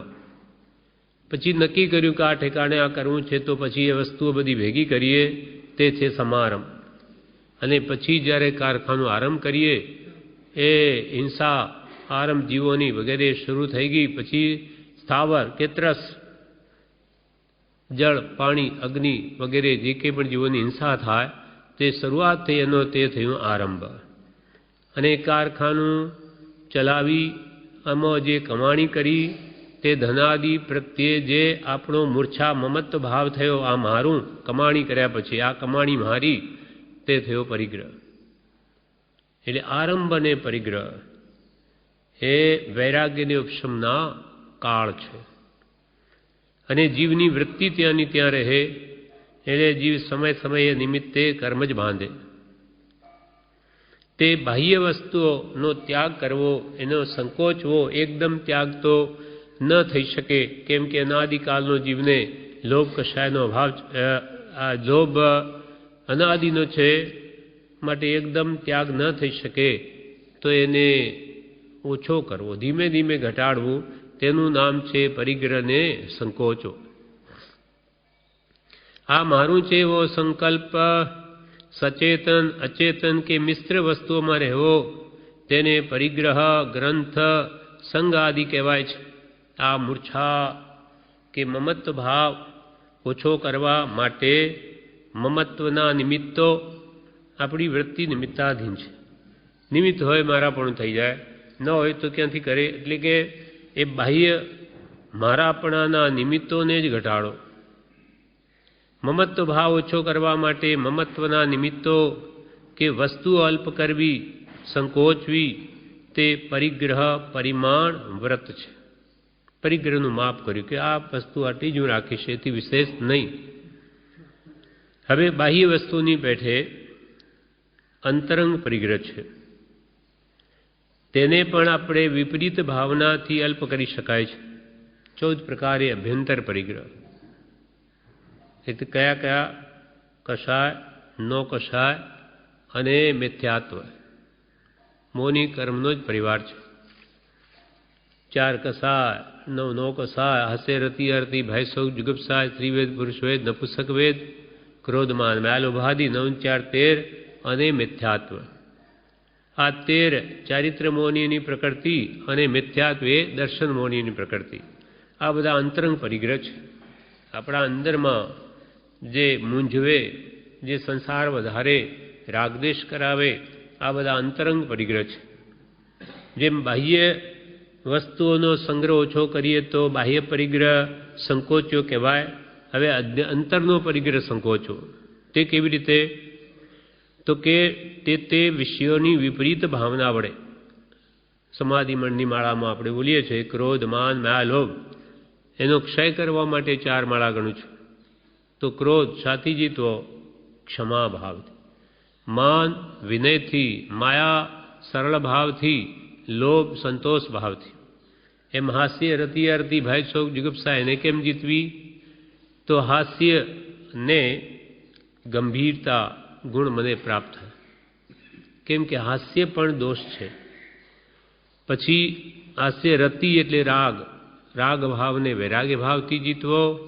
અરતિ ને રાગીની દ્વેષની સંભાવથી જીતવો. ભયને નિર્ભય થઈને, નિર્ભયતા રાખીને, ભય શોકને અશોક થઈ, ચિંતા ન છોડી કરવી, મૂકી દઈ ને, કેમ કે જે કાળે જે થવાનું છે તે જ થશે. શોક કરવાથી કે એમાં ફરક ન પડે, માટે શોક રહિત થવું, નિર્ભય થવું, શોક રહિત થવું. આ બધા ગુણો સંબંધી વિચાર કરીને ભય શોક જુગુપ્સા. જુગુપ્સા એટલે ઘૃણા. કોઈ પણ ગંદી વસ્તુ જોઈને આપણને ઘૃણા આવે તો એ ઘૃણા રહિત થવા માટે આ માળા ગણું છું. પછી દુર્ગંધ ગમે તેવી હોય તો એ તો પદાર્થનો એવો ગુણધર્મ છે. કોઈ ખાટું હોય, કોઈનો સ્વાદ જેમ મીઠો હોય, કોઈ કડવો હોય, કસાયેલો હોય, તેમ આ દુર્ગંધ છે, આ સુગંધ છે. એ બંને પ્રત્યે જીવને સંભાવ રહે અથવા ઘૃણા રહિતપણું પ્રાપ્ત થાય, તેના માટે આ માળા ગણું છું. એટલે જુગુપ્સા એટલે ઘૃણા ને પણ એના વિપરીત ગુણથી જીતી શકાય છે. એમ હાસ્ય રતિ અર્તિ ભય શોક જુગુપ્સા. પછી સ્ત્રીવેદ પુરુષવેદ નપુસક વેદ એને કેમ જીતવો? તો કે આત્મા તો નિર્વેદી છે, આત્માને કોઈ વેદ છે નહીં. તેથી મારે પુરુષ વેદનો ક્ષય થાય, સ્ત્રી વેદનો ક્ષય થાય અને નપુસક વેદનો પણ ક્ષય થાય. આત્મા તો નિર્વેદી, આગળ ધરો નિત્ય નિવેદનો થાય. ભગવાન નિર્વેદી છે. એમ આ બધા જે અંતરંગ દોષો જેને આ ગુણો મને પ્રાપ્ત થાય, એવી ઉત્તમ ભાવના વડે અંતરંગ પરિગ્રહને પણ જીતી શકાય છે. બાહ્ય વસ્તુઓની પેઠે અભ્યંતર પરિગ્રહને પણ વિપરીત ભાવનાથી અલ્પ કરી શકાય છે. અલ્પ કરી શકાય, એકદમ જીતવા તો ઘરા પડે. જેમ કે આજની આજ મારે ક્ષમા જોઈએ ગુણ, તો કે એકદમ ન પણ રહી શકે, એકદમ ક્ષમામાં આવી જ જાય એમ નથી. પણ જેને ક્ષમા ગુણ મેળવો જ છે, જે આત્માનો જ ગુણ છે ક્ષમા, ઉત્તમ ક્ષમા, અર્ધમ, માર્જો, સત્ય, સો, સંયમ, તપ, ત્યાગ, કિંચન, બ્રહ્મચર્ય વગેરે, તો એને મેળવવાની જેની ભાવના હોય તે ધીમે ધીમે જરૂર મેળવી શકે. તો ક્રોધ, માન, માયા, લોભ, હાસ્ય, રતિ, અરતિ, ભય, શોક, જુગુપ્સા, સ્ત્રીવેદ, પુરુષવેદ, નપુંસકવેદ અને મિથ્યા માન્યતા એને કેમ જીતું? તો કે જ્ઞાની પુરુષના ઉપદેશે. જ્ઞાનીએ જેમ કહ્યું તેમ માનવું. વિપરીત માન્યતાને જ્ઞાની પુરુષના ઉપદેશથી સમ્યક કરી લેવી. આપણે મિથ્યા માન્યતાથી દેહને આત્મા માનીએ છીએ. જ્ઞાની કે દેહ આત્મા નહીં, દેહ તો જડ છે, ચેતન એવો આત્મા છે, તે તું છો તેમ માનવું. તેનું નામ સમ્યક માન્યતા. એથી મિથ્યા માન્યતા ટળે છે.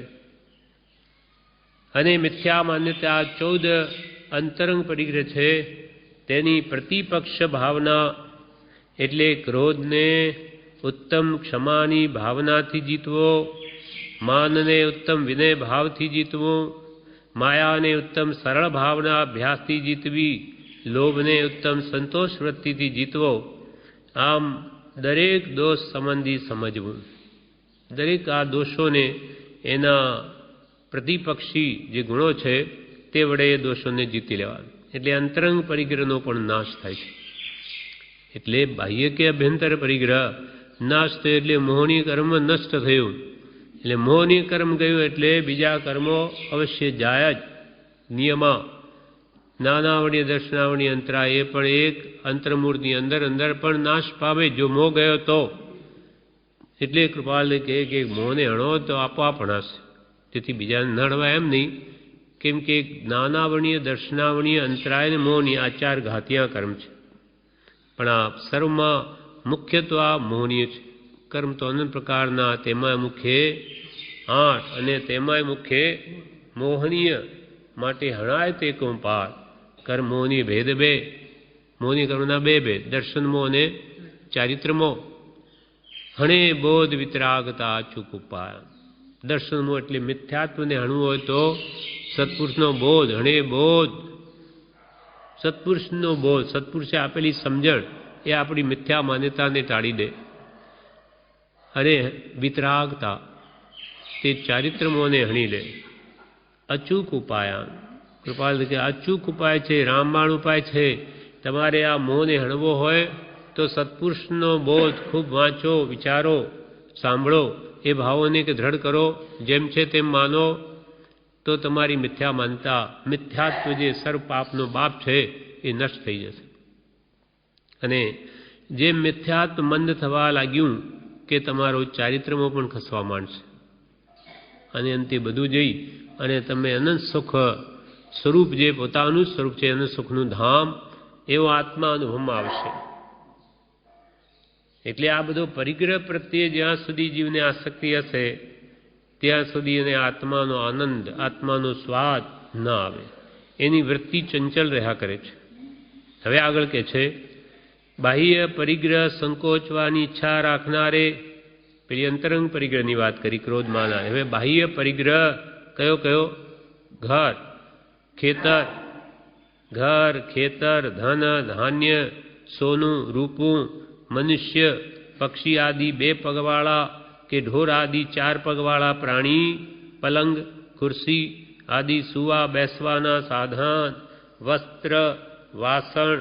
આમ 10 ભેદોમાંથી શક્તિ પ્રમાણે દેશ, કાળ, જાતિ, પદવી, વય આદિનો વિચાર કરીને જીવતા સુધી પોતાની જરૂરિયાતની મર્યાદા નક્કી કરી તે ઉપરાંત સંગ્રહ ન કરવાનો નિયમ કરવો. આ બહારની બધી વસ્તુઓ તે બાહ્ય પરિગ્રહ કહેવાય.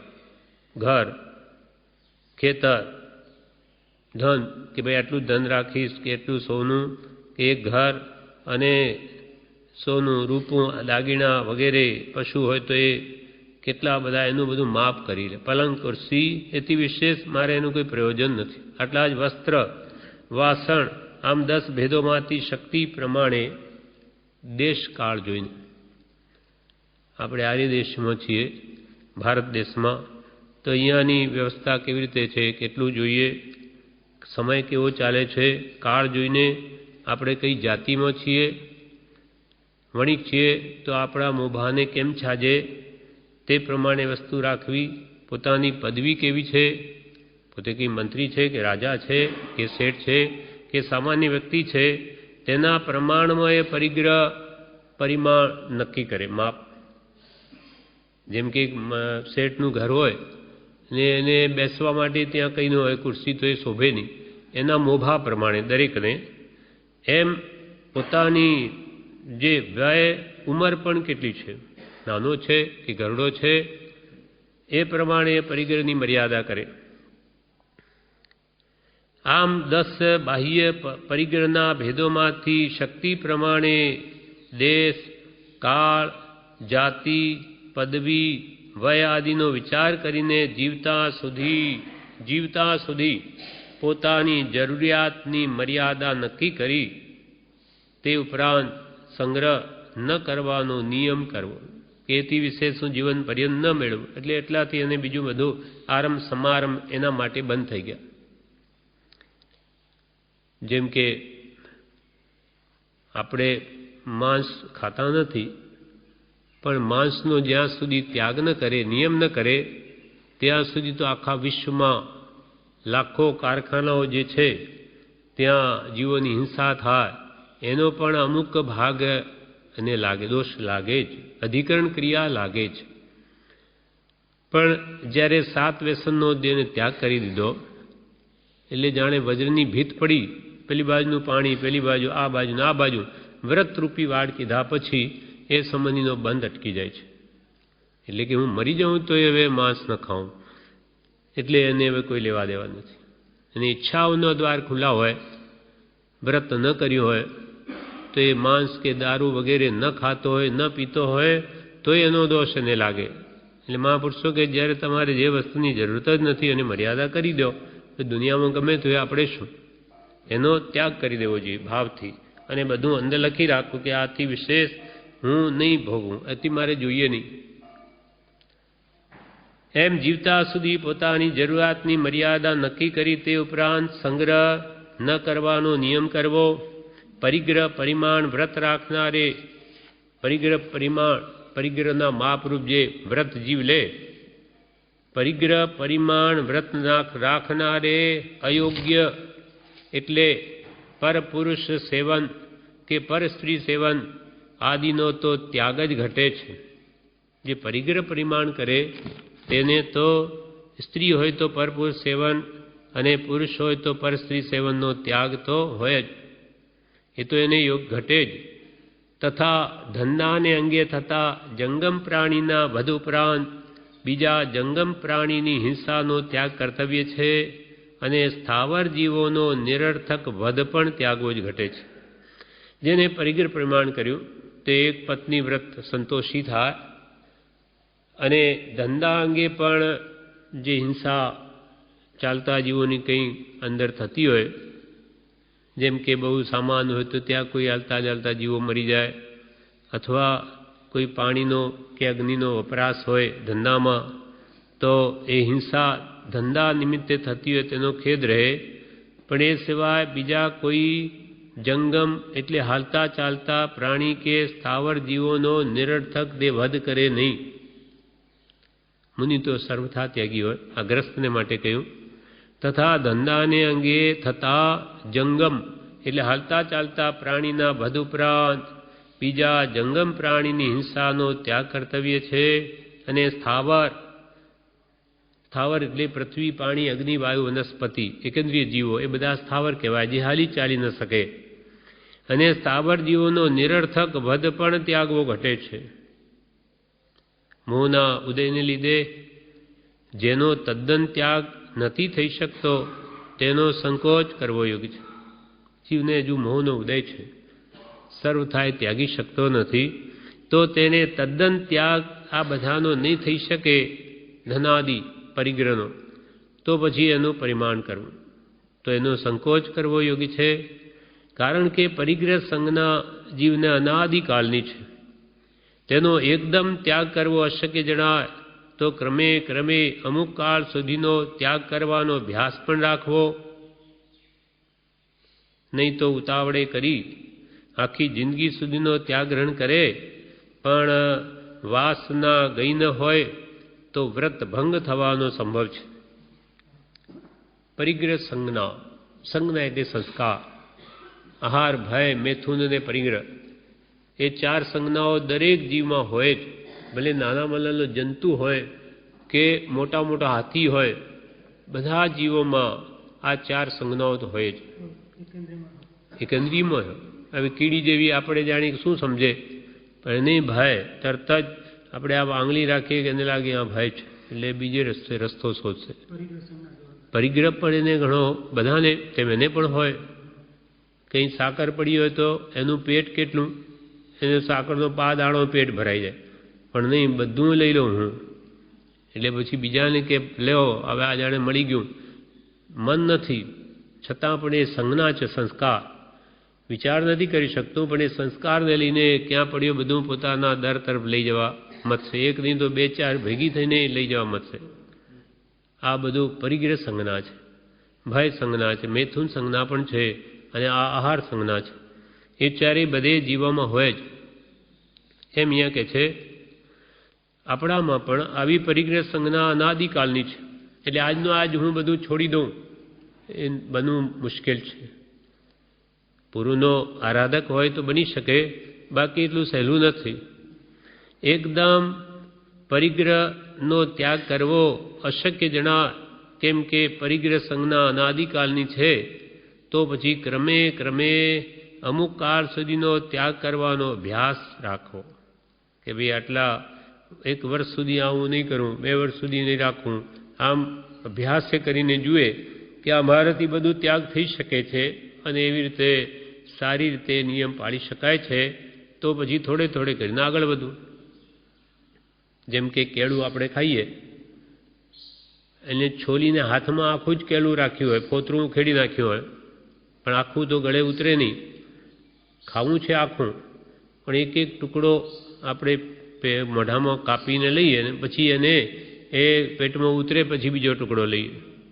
એમ મહાપુરુષો કહે કે આ વાત બેસી ગઈ હોય કે પરિગ્રહ પાપ છે, પાપનો બાપ છે, ત્યાગવા યોગ્ય છે, તો એકદમ તો હું ન ત્યાગી શકું. તો પછી થોડું થોડું ત્યાગે. 12 મહિનાનો નિયમ લે, 2-6 મહિના, 2 વર્ષ, એમ કરીને ત્યાગે થોડું થોડું. પણ ભાવના એવી રાખે કે હું ક્યારે થઈશું બાહ્ય અંતર નિર્ગ્રંથ જો, બાહ્ય પરિગ્રહ અભ્યંતર પરિગ્રહનો ક્યારે ત્યાગી થઈશ એવી ભાવના રાખે. જેમ કેળું આખું ખાવું છે પણ એક સાથે ખાઈ નથી શકતો એટલે ટુકડે ટુકડે ખાય, તેમ બધું ત્યાગની ભાવના રાખે, પણ થોડું થોડું ત્યાગ વ્રતનો અભ્યાસ કરે. કેમ કે ઉતાવળ કરી જો આખી જિંદગી સુધીનો ત્યાગ કરી દે, બધું છોડી દે, ઉભરો આવી જાય વૈરાગીનો, દૂધની જેમ. પણ દૂધનો ઉભરો જેમ બેસી જાય તેમ આપણે પણ આવા વૈરાગીના નિમિત્તો ખસી ગયા કે પાછો વૈરાગી જતો રહે. તો કે આ તો બધું મેં છોડી દીધું, હવે એના વગર તો મને કેમ ચાલે. એમ કરીને એ વાસના એટલે ઊંડી ઈચ્છાઓ, તેને વાસના કહી, એ જાય નહીં અને ત્યાગ કરી દે પરિગ્રહનો, તો પછી વ્રત ભંગ થવાનો સંભવ થાય, પાછું ગ્રહણ કરવાનો ભાવ ઉપજે. ઉતાવળ કરી આખી જિંદગી સુધીનો ત્યાગ ગ્રહણ કરે પણ વાસના ગઈ ન હોય તો વ્રત ભંગ થવાનો સંભવ છે. આ પરિગ્રહ વળી કેવો છે તે કહે છે. પરિગ્રહ એ અવિશ્વાસનું કારણ છે. પરિગ્રહ ધનાદિ, વૈભવ આદિ બધો પરિગ્રહ છે. એ અવિશ્વાસ ઉત્પન્ન કરે કે જાણે આ મારું લઈ લેશે તો. ભાઈ હોય ના પ્રત્યે શંકા થાય, પોતાનો પુત્ર હોય એના પ્રત્યે શંકા થાય કે એને હું સોંપી દઉં અને બધું ખર્ચી નાખે તો, લઈ જાય તો.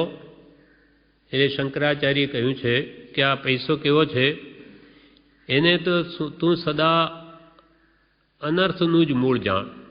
અર્થ એટલે ધન, અનઅર્થ એટલે અનર્થ કરી નાખે એવો આ છે. અર્થમ અનર્થમ ભાવય નિત્યમ. મોહ મુદ્ગરમાં જે વાંચવા કૃપાલદેવ કહેલું એ ગ્રંથમાં શંકરાચાર્ય ગાથા લખે છે. અર્થમ અનર્થમ ભાવય નિત્યમ નાસ્તિ તતઃ સુખ લેસાત સત્યમ પુત્રાદપી ધન ભાજામ ભીતિ સર્વત્રેસા વિહિતા રીતિ. અર્થ મનર્થ, અર્થમ મનર્થમ, મન એટલે અર્થમ અનર્થમ. અર્થ એ જ અનર્થ કરાવે. ભાઈ ભાઈની મિત્રતા તોડાવી દે, પ્રેમ તોડાવી દે. મિત્ર હોય પણ જો પૈસાનો કંઈ પ્રોબ્લેમ ઊભો થયો તો મૈત્રી ખલાસ. કોનો ભાઈ, કોનો મિત્ર? સ્વાર્થ એ આવ્યો, પૈસાને લીધે અનેક ઝઘડા ઊભા થઈ જાય. આ અર્થ એ જ અનર્થનું મૂળ છે. અર્થમ અનર્થમ અર્થમ અનર્થમ ભાવય નિત્યમ. હંમેશા એવી ભાવના કર કે આ અર્થ એ જ અનર્થનું મૂળ છે. નાસ્તિ તત સુખ લેશાત સત્યમ. એથી લેશ માત્ર પણ સુખ નથી, જ્ઞાનીઓ એમ કે છે. કેમ કે પરિગ્રહની મૂર્છા એને ભેગું કરવામાં જે મથે ભોગવાની ઈચ્છા ન થાય અને એના માટે ગમે તેવા પાપ કરવા તૈયાર થાય. એક જણા સારી કમાણી કરીને બે મિત્રો લઈ આવ્યા, ઘરે આવતા હતા. હવે એકની બુદ્ધિ બગડી કે આ ધન બધું મને જ મળી જાય તો ઠીક. એટલે શું થયું, 4 જણા હતા. 2 જણા રહ્યા. 2 જણા કંઈ ભૂખ લાગી એટલે ગામમાં ખાવાનું લેવા ગયા. એટલે 2 જણે એવો વિચાર કર્યો કે પેલા લોકો આવે એટલે આપણે 2ને મારી નાખવા, એટલે બધું આપણું રે થઈ જશે. સાથે જ કમાવા ગયા એવી બુદ્ધિ ઉપજી પૈસાના નિમિત્તે. પેલા 2 જણા જે ત્યાં ખાવાનું લેવા ગયા એમની બુદ્ધિ બગડી. એમને વિચાર થયો કે આપણે એમ કરીએ કે આ ધનમાં આ ભોજનમાં ઝેર ભેળવી દઈએ, એટલે જેવા એ લોકો ખાશે એટલે મરી જશે આ બે, બધું આપણને મળી જશે. એટલે એ લોકોએ એમાં ઝેર ઘાલીને લઈ ગયા. પણ જેવા ત્યાં ગયા, છાના છુપા ઊભા જ હતા, તલવાર કાઢીને એટલે 2ના ગળા કાપી નાખે. એ 2 મરી ગયા. હવે 2 કે હવે નિરાંતે આપણે જમો, ગયું બધું આપણું. હવે એ ઝેરવાળું ભોજન એ લોકોએ કર્યું એટલે એ 2 મરી ગયા. અર્થમ અનર્થમ ભાવી નિત્યમ. અર્થ છે તે અનર્થનું મૂળ છે. નાસ્તિ તત સુખ લેશાત સત્યમ. આ ધન એવું છે, આપણે ઘરમાં પૈસા વગેરે બહાર કાઢીએ તો કોઈને જુએ નહીં એમ કરીએ. કેમ કે આ વસ્તુ તો કે જોતાં જ ઝેર ચડે. એની પાસે આટલા પૈસા છે. એટલે કવિએ કહ્યું છે, કનક કનક દે 100 ગુની માદકતા અધિકાઈ, વહ પાએ બોરાઈ વહ ખાએ બોરાઈ. કનક એટલે સોનું અને કનક એટલે ધતુરો. કે સોના કરતા ધતુરો ખાઈએ તો મદ ચડે, નશો ચડે. તો કે ધંતુરાના નશા કરતાં પણ સોનાનો નશો 100 ગણો વધારે છે. કેવી રીતે? કનક કનક તે 100 ગુની માદકતા અધિકાઈ, વહ ખાએ બોરાય વહ પાએ બોરાય. કે ધતુરો તો ખાય, પેટમાં જાય ત્યારે એનો મદ ચડે, પણ આ પૈસો તો પાએ બોરાય. બોરાય એટલે ગાંડો કરી દે. પૈસો હાથમાં આવી ગયો અને એનો મદ ચડી જાય. હું કોણ, હવે તો પૈસાવાળો થઈ ગયો. વહ ખાએ બોરાય, બોરાય એટલે ગાંડો થાય, પણ વહ પાએ બોરાય. એમ પૈસો છે એને જે સર્વસ્વજી માનીને આખું જીવન એના પાછળ પૂરું કરે છે. આવો માનવદેહ અમૂલ્ય કે જેના વડે પછી પોતાના પુત્રથી પણ ભય લાગે. આ કંઈ ઉડાડી દેશે તો પુત્રાદપી ધન ભાજામ ભીતિ સર્વત્રેસા વિહિતા રીતિ. આ જ રીતિ છે. માટે અર્થમ અનર્થમ ભાવી નિત્યમ. નાસ્તિ સત સુખ લેશાત સત્યમ. લેશ માત્ર જ્ઞાન્યું કે ના સુખ નથી, પણ કિંચિત માત્ર પણ ગ્રહવું એ જ સુખનો નાશ છે. આજીવિકા પૂરતું એનું પ્રયોજન છે, વિશેષ એનું કોઈ પ્રયોજન નથી. પરિગ્રહ એ અવિશ્વાસનું કારણ છે, લોભની વૃદ્ધિનું કારણ છે. કેમ કે જેમ લાભ થાય તેમ લોભ વધે. હિંસાનું નિમિત્ત છે. પૈસો મળતો હોય તો હિંસા કાન કરી દે, જાણે પોતે જાણતો જ નથી કે ભાઈ આમાં આટલી હિંસા થઈ તો બધું થાય. ભાઈ એ બધું આપણે જોવાનું નહીં. પૈસો કે એમ તો થોડો આવે, કંઈક તો આવું કરવું પડે એમ મનને મનાવી લે. એમ 18 પાપ સ્થાન સેવે પૈસાના મોહને લઈને. એટલે હિંસાનું નિમિત્ત છે અને સત્સંગ આદિમાં વિઘ્નરૂપ છે. પૈસાના માટે કેટલી પ્રવૃત્તિ ઊભી કરેલી હોય ધંધાની વગેરે બીજી, તો એ પછી નિવૃત્તિ નહીં લઈ શકે, એની વૃત્તિ ત્યાં જ લટકી રહે. એટલે કેટલો વહેલો પાછો ભાગું, કંઈક ત્યાં આગુ પાછું નહીં થઈ જાય. એમ પરિગ્રહ તે સત્સંગ આદિમાં પણ વિઘ્નરૂપ છે. આ પ્રમાણે બ્રહ્મચારીજીએ આ વિવેચન કર્યું. હવે પરમ કૃપાળુ દેવના પત્રો અહીંયા મૂકે છે પરિગ્રહ સંબંધી. તેમાં કહે છે, આરંભ અને પરિગ્રહનો પત્રાંક 332 વચનામૃતમાંનો. આરંભ અને પરિગ્રહનો જેમ જેમ મોહ મટે છે તેમ તેમ તેને વિશેષથી પોતાપણાનું અભિમાન મંદ પરિણામને પામે છે. આરંભ હિંસાના કામો ઊભા કરવાથી આરંભ, પછી એના વડે જે વસ્તુ મળે તેમાં મૂર્છા કરવી તે પરિગ્રહ, મારાપણું કરવું. આરંભ અને પરિગ્રહનો જેમ જેમ મોહ મટે એટલે એના પ્રત્યેની જેમ જેમ આસક્તિ ઘટે તેમ તેમ તેને વિશેથી પોતાપણાનું અભિમાન મંદ પરિણામને પામે છે. મારાપણાનું અભિમાન ઘટતું જાય, એની આસક્તિ તેમાં ઓછી થાય તો તેમ તેમ મુમુક્ષુતા વર્ધમાન થયા કરે છે. મુમુક્ષુતા ખરેખર આ જન્મથી છૂટવાની એની ભાવના ખરેખર ઉત્પન્ન થાય. એટલે બ્રહ્મચારી લખ્યું છે કે મુમુક્ષુતા ટકે જો ઈચ્છા ના જાય, ડગલે પગલે દુઃખ છે જો મન વશ ના થાય. કેમ મુમુક્ષુતા ટકે? જો ઈચ્છા ના જાય, ભેગું કરવાની ઈચ્છા જ ન જાય તો કેમ મુમુક્ષુતા ટકે? ડગલે પગલે દુઃખ છે જો મન વશ ના થાય. મન જો વશ ન થાય તો ડગલે પગલે એને દુઃખ જ. કેમ કે મેળવવાને કામી હંમેશા દુઃખી છે.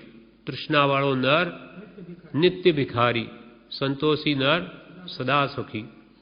જેને હંમેશા જોઈએ છે, નિર્ધન ધન વિના દુઃખી, તૃષ્ણાવશ ધનવાન કહીને સુખ સંસાર મેં વિચારી જો વિદ્વાન. જેની પાસે નથી એ તો કે મારી પાસે નથી નથી નથી કરીને દુઃખી. જેની પાસે ઘણું બધું છે, લાખો છે, કરોડો છે, પણ કે ઓછા છે. મારી પાસે કરોડ પણ મારા ભાઈ પાસે તો 1.5 કરોડ છે, 2 કરોડ. મારે કેમ થાય? હવે એને ક્યાંથી સુખ ઉપજે? આટલું બધું હોય તોય વૃત્તિ વિશેષ મેળવવાની હોવાથી એ દુઃખી જ રહેવાનું. નિર્ધન ધન વિના દુઃખી, તૃષ્ણા વસ ધનવાન કહીં ન સુખ સંસાર મેં, સબ જગ દેખ્યો છાન. મહાપુરુષો કે આખું જગત છાણી છાણીને જોઈ લીધું, કોઈ સુખી નથી. એટલે કૃપાલ ઇન્દ્રના હૃદયમાં પણ પ્રવેશ કર્યો, તે પણ બિચારો દુઃખી હતો. જ્યાં ચક્રવર્તી દુખિયા ત્યાં સુખ શું રંકાદી રે. આપણા જેવા રંક જીવોને ક્યાંથી સુખ હોય? જ્યાં ચક્રવર્તીઓ દુઃખી હોય એવો જે સંસાર, તે તો દુઃખને દુઃખનો જ સમુદ્ર છે. તેમ તે મુમુક્ષુતા કેમ જેમ તેમ પરિગ્રહ પ્રત્યેની આસક્તિ મોહ ઘટે તેમ તેમ મુમુક્ષુતા વર્ધમાન થયા કરે છે. અનંતકાળના પરિચયવાળું એ અભિમાન પ્રાય એકદમ નિવૃત્ત થતું નથી. અનાદિકાળનો જે આપણો અભ્યાસ છે, આ એકદમ આસક્તિ તોડી નાખું, પરિગ્રહને ફેંકી દઉં, છોડી દઉં, નહીં છૂટે. ત્યાં છોડીને ત્યાં પછી કે છે જંગલમાં જતો રહે તો ત્યાં ગુફાને તાળા મારે, બીજો ના આવી જાય. તો ઘર શું ખોટું હતું? એવો મારાપણું કરવું હતો? અથવા કુટુંબને છોડીને પછી શ્રાવકોમાં ચેલાઓમાં મારાપણું કરે તો જ્ઞાનીઓ કે એમાં તે શું ત્યાગ્યું? એ ગયું ને બીજું આવ્યું. એટલે અંતરંગ આસક્તિ તૂટવી જોઈએ પહેલાં. એમ અનંતકાળના પરિચયવાળું એ અભિમાન પ્રાય એકદમ નિવૃત્ત થતું નથી. તેટલા માટે તન મન ધનાદિ જે કંઈ પોતાપણે વર્તતા હોય છે તે જ્ઞાની પ્રત્યે અર્પણ કરવામાં આવે છે. પ્રાય જ્ઞાની કંઈ તેને ગ્રહણ કરતા નથી, પણ તેમાંથી પોતાપણું મટાડવાનું જ ઉપદેશે છે. અને કરવા યોગ્ય પણ તેમ જ છે કે આરંભ પરિગ્રહને વારંવારના પ્રસંગે વિચારી વિચારી પોતાના થતા અટકાવવા. તન મન ધન બધું કે જે પોતાનું મનાય છે જ્ઞાની પ્રત્યે અર્પણ કરવામાં આવે છે. ભરત મહારાજા ભગવાન ઋષભદેવના પુત્ર, ભગવાને દીક્ષા લીધી ત્યારે ભરત કે મારું બધું મારી દીક્ષા લેવી છે, મારે નહીં જોઈએ. હવે ભગવાન તો જ્ઞાની છે એટલે જાણે છે કે ભરતને તો ઘરમાં પણ એનો ઉદય છે, એક તો આ રાજ્ય ચલાવવાનો, એટલે એને રાજ્ય સોંપે છે. ભરત ના પાડે છે ત્યારે ભગવાન કહે છે કે ભલે આ રાજ્ય મારું, પણ મારી આજ્ઞા છે કે તું એની સંભાળ લે. એટલે ભરત કે ભાઈ આ રાજ્ય મારું નહીં, એ તો મારા પિતાનું છે, મારા પિતાની એવી આજ્ઞા છે એટલે હું સંભાળું છું. એમ ભગવાને એના પ્રત્યે એના અંદરમાં રહેલો મોહ મારાપણાનું કઢાવી લીધું. ટ્રસ્ટી તરીકે રહો, એ મારું નહીં પણ સંભાળું છું. એટલે ભરતે એમાં મમત્વ ભાવ ન કર્યો. એટલે વિરક્ત ભાવથી 6 ખંડનું આધિપત્ય ભોગવતા છતાં આરિસા ભવનમાં કેવળ નાદ પ્રગટ કર્યું. કારણ મારું કંઈ નથી. આપણે પણ ગમે ત્યાં રહેતા હોઈએ, મારું કંઈ નથી, મારે તો જવાનું છે, હું તો 2-5 વર્ષનો મહેમાન છું, એ મારું શું છે? એ મમત્વ ભાવ જીવ જો કાઢી નાખે સમજીને, પછી ખરો ભાવ અંતરમાં એવો હોય તો ઘરમાં કંઈ તૂટે ફૂટે ભાંગી જાય નુકસાન આવે તો દુઃખી થાય નહીં. પછી મારું છે નહીં તો આમ કે મારું નહીં ને કે નુકસાન આવી જાય તો પછી દુઃખી થવા લાગે તો એ ભાવ અંદરમાં નથી.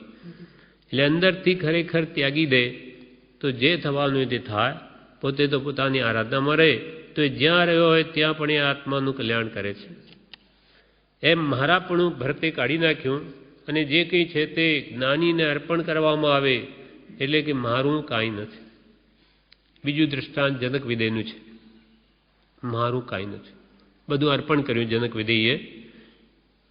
એ દૃષ્ટાંત એમ છે, જનક રાજા સીતાજીના પિતા છે, તે એને 500 તો મંત્રીઓ છે.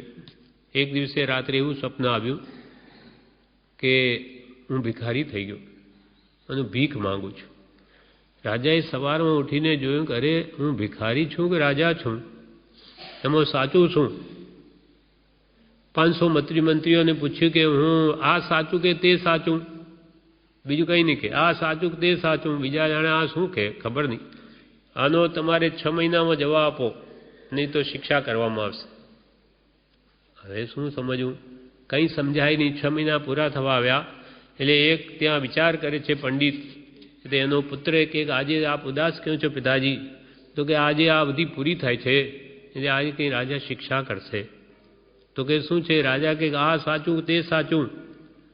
એ અષ્ટાવક્રનો પુત્ર હતો, એ જ્ઞાની છે, એટલે કે એનો જવાબ હું આપીશ. હવે એ રાજસભામાં જાય છે, 500 જણા બેઠા છે. તે વખતે અંદર પ્રવેશતા જ બધા હસવા લાગ્યા. કેમ? તો કે એના 8 અંગ વાંકા છે. 8 અષ્ટાવક્ર 8 અંગ વાંકા. બધા હસવા લાગ્યા. પોતે જ્ઞાની છે, શરીરનું તો પાપ પુણ્યને અનુસાર જે હોય. એટલે પછી તરત જ પાછા વળી ગયા. પાછા વળવા માંડ્યા. જવા અરે કે કેમ જેમ જાઓ છો? મહારાજ બ્રાહ્મણ છે. ત્યારે કે આ ચમારોની સભામાં હું ક્યાં આવી ગયો? આ બધા ચામડિયા છે, આ બધા વિદ્વાનો નથી, મારું ચામડું જુએ છે. આવા ચમાર હોય તો એ તો ચામડું જુએ, કાપડનો વેપારી કપડાનું પોત જુએ. આ તો બધા ચામડિયા છે, મારું ચામડું જુએ છે. એટલે કે વાંકું અંગ અહીંયા હું ક્યાં આવી ગયો? ફરીથી પ્રેમથી બોલાવે છે, પધારો. પછી એ જવાબ પૂછે છે કે ભાઈ આ અમારો પ્રશ્ન છે કે આ સાચું કે તે સાચું? ત્યારે એ શું કહે? આ સાચું તો તે સાચું અને આ ખોટું તો તે ખોટું. એટલે જો સપનું સાચું તો તમારું આ ધન પણ બધું, તમે રાજા એ પણ સાચું. જો તમે સ્વપ્નું ખોટું માનતા, કેમ કે એ તો ખોટું, એ તો ગયું, તો આ બધું જ ખોટું. સપનાની જેમ આ બધું જ નાશ પામશે.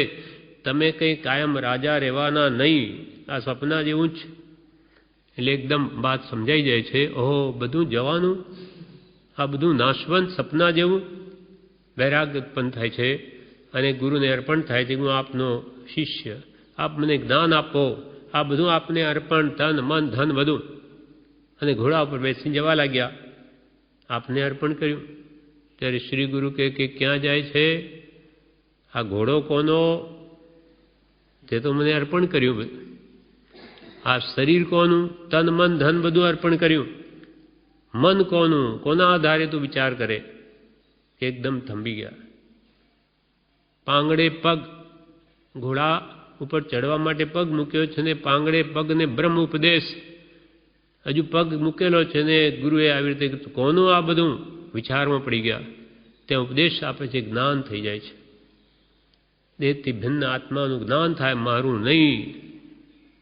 ત્યારે અષ્ટાવક્રે શું કહ્યું? આ બધું અમારું તે અમને આપ્યું, પણ અમારી આજ્ઞા છે કે આની બધી સંભાળ લ્યો, આ બધું તમે સંભાળો, છે અમારું. એટલે એનું મારાપણું કઢાવી નાખ્યું. અને જ્ઞાનીને શું કરે? એને થોડું જોઈએ છે બધું, એમ એને મમત્વ ભાવ કઢાવી દઈ અને બધું એને સોંપ્યું. એટલે જનક વિદેહી, દેહમાં રહેતા છતાં વિદેહ ભાવે, રાજ્યમાં રહેતા છતાં રાજ્ય મારું નહીં, એવી રીતે ત્યાં રહીને એની સંભાળ લે છે. એ જનક વિદેહી જ્ઞાની થઈ ગયા, ઘણી ઊંચી દશાને પામ્યા, બધું સંભાળતા છતાં અલિપ્ત હતા. એમ કે છે જ્ઞાની પોતાપણું કાઢવા માટે નાનીને અર્પણ કરવામાં આવે, પણ નાની તેને કંઈ ગ્રહણ કરતા નથી. એ તો પોતે છોડીને બેઠા, એમને શું જોઈએ? પણ તેમાંથી પોતાપણું મટાડવાનું જ ઉપદેશ છે. એ તો કે તું એમાંથી મારાપણું કાઢ. જેમ એક જ્ઞાની જંગલમાં બેઠા ધ્યાન કરતા હતા, ત્યાં એક ગરીબ આવ્યો અને કહે, મહાત્મા મહારાજ, હું બહુ ગરીબ છું, મને કંઈ આપો. તો કે જા, પેલો તલાવ પાસે એક ચમકતો પથ્થર છે, રત્ન ચિંતામણી, તે લઈ લે. ત્યાં જઈને જુએ કે જેમ કંઈ મળી ગયો, અને તું વિધિપૂર્વક એને પાસે જે માંગશે તે મળશે. એને માગ્યું, મળી ગયું. પણ એને તરત વિચાર આવ્યો કે આવી રત્ન ચિંતામણી જેવી વસ્તુ જે માગે આપે તે મહાત્માએ કેમ ન લીધી, મને કેમ આપી દીધી? ત્યારે જઈને પૂછે કે એવી વસ્તુ આપણી પાસે તો આપે મને આપીને આપે કેમ ને લીધી? તો કે અમારી પાસે તો એથી પણ એક અદ્ભુત એવું ધન છે કે જેને વડે કોઈ પદાર્થની જરૂર જ ન પડે. તો કે મને તો એ આપો કે પછી કોઈ દિવસ ઈચ્છા જ ન થાય કે ફરી એના પછી માગવું ને મળે એને સંભાળવું ને. એવી શું વસ્તુ? તો કે અમારી પાસે સંતોષરૂપી ધન છે, જેને લઈને ગોધન, ગજ ધન, રતન ધન, કંચન ખાન સુખાન, પણ જબ આવે સંતોષ ધન, સબ ધન ધૂળ સમાન. એમને તો ધૂળ જેવા છે, અમે તો એને તુચ્છ ગણીએ છીએ. રજકણ કે રિદ્ધિ વૈમાનિક દેવની સર્વે માન્યા પૂદગલ એક સ્વભાવ. એમને મન તો હીરા માણેક મોતી હો કે માટીનો કણ હો, બે પૂદગલ દેખાય છે. એટલે મહાત્માઓ અંદરમાંથી ઈચ્છાઓનો નાશ થઈ ગયો, એટલે પરમ સુખી છે, જેને કંઈ જોઈતું જ નથી. એટલે બધું દુઃખ છે ઈચ્છાઓનું, એને લઈને આપણે પરિગ્રહ ભેગો કરીએ તો એક ભાઈ ઈચ્છા રહિત પણ થાય તો એને કાંઈ ન જોઈએ. તે હંમેશા આત્મામાંથી ઉત્પન્ન થતો અનંત જે પરમાનંદ નિરાકુળ સુખનો એ અનુભવે છે. એમ જ્ઞાની પ્રત્યે તે અર્પણ કરવામાં આવે, જ્ઞાની તેને ગ્રહણ કરતા નથી, પણ તેમાંથી પોતાપણું મટાડવાનું જ ઉપદેશે છે. અને કરવા યોગ્ય પણ તેમ જ છે કે આરંભ પરિગ્રહનો વારંવારના પ્રસંગે વિચારી તેને પોતાના થતા અટકાવવા, મારાપણું થવા ન દેવું. નહીં તો લાવીને ઘરમાં ભરે, વસ્તુ જૂની થાય એટલે પાછું મન થાય કે નહીં હવે તો નવી લાવું, પણ જોઈએ જ નહીં. હું તો નવી જ લાવી, નવી કેમ કે બધી જૂની થવાની, એટલે કંઈ જોઈએ જ નહીં. એટલે ઉપાધિઓ જેમ જેમ ઘરમાં વસાવીએ તેમ તેમ જીવને આ બધી વિશેષ મેળવવાની ઈચ્છાઓ ઉત્પન્ન થયા જ કરે છે, ઉપાધિ વધ્યા જ કરે. હવે કૃપાલદેવ 506માં પત્રમાં કહે છે, જો જીવને આરંભ પરિગ્રહનું પ્રવર્તન વિશેષ રહેતું હોય તો વૈરાગ્યને ઉપશમ હોય તો તે પણ ચાલ્યા જવા સંભવે છે. કેમ કે આરંભ પરિગ્રહ તે અવૈરાગ્યને અનુપશમના મૂળ છે, વૈરાગ્યને ઉપશમના કાળ છે. જો જીવને ખૂબ આરંભમાં અને પરિગ્રહમાં જ રહેવું પડતું હોય તો ભલે ને એનો વૈરાગ્ય ઊંડો હોય કે કશાય ભાવો પણ શમ્યા હોય, તે પણ બધું નાશ પામે. કેમ કે આરંભ પરિગ્રહની વૃત્તિ એવી છે કે અવૈરાગ્યને અનુપશમના તો મૂળ અને વૈરાગ્યની ઉપશમના કાળ છે. ખાઈ જાય વૈરાગ ઉપશમ, આસક્તિ કરાવે પદાર્થોમાં, પછી મોહ વધ્યો જ જાય એનો.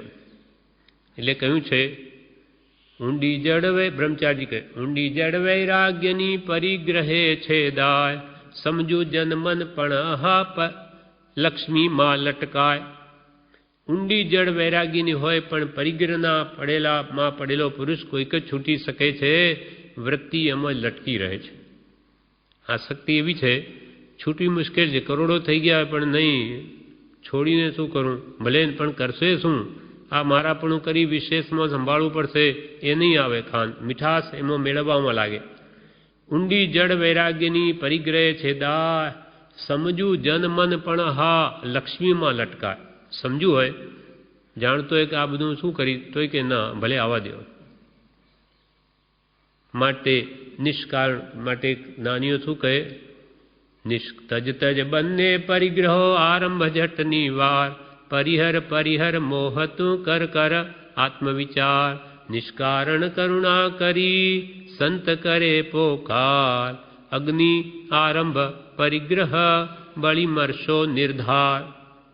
બ્રહ્મચારીજી આરંભ પરિગ્રહ પર જ્ઞાની આપેલો ઘણો ભાર, એવો પાઠ પ્રજ્ઞાબોધને લખે. એમાં કહ્યું કે તજ તજ બંને પરિગ્રહો, અંતરંગ બાય બધા પરિગ્રહને તજ તજ બે વાર ભાર મૂકવા માટે.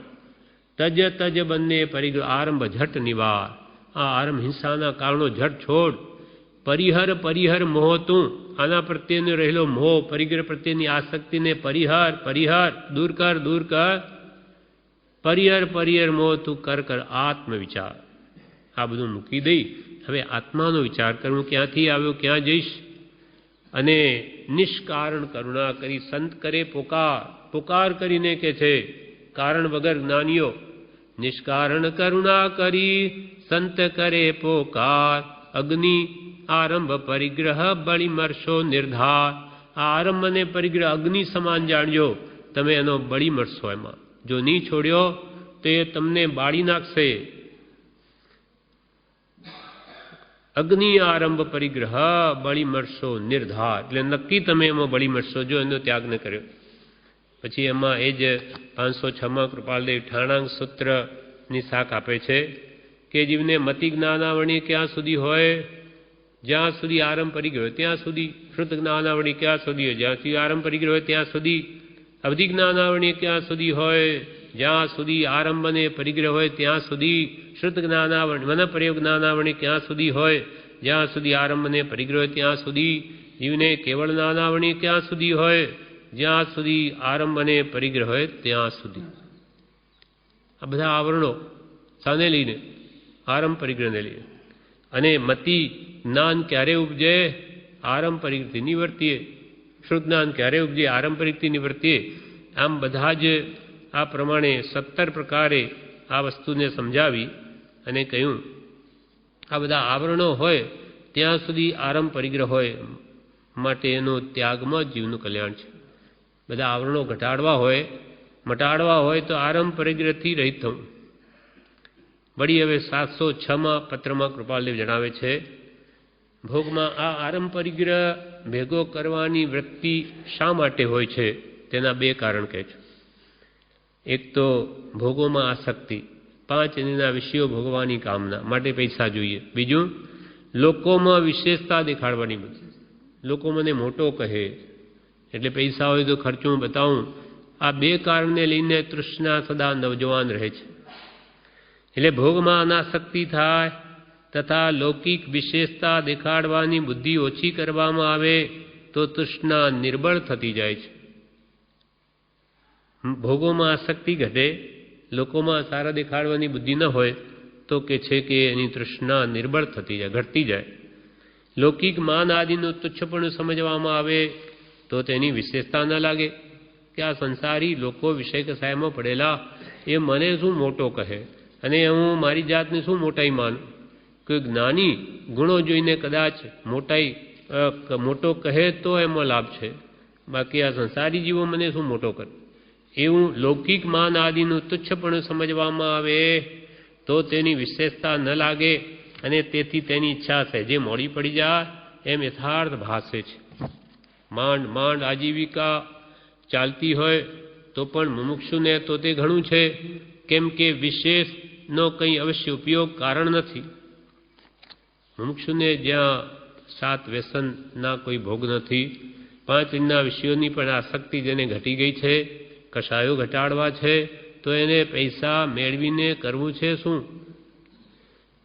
માંડ માંડ આજીવિકા ચાલતી હોય તો પણ મોક્ષને તે ઘણું છે, કેમ કે વિશેષનો કંઈ અવશ્ય ઉપયોગ નથી.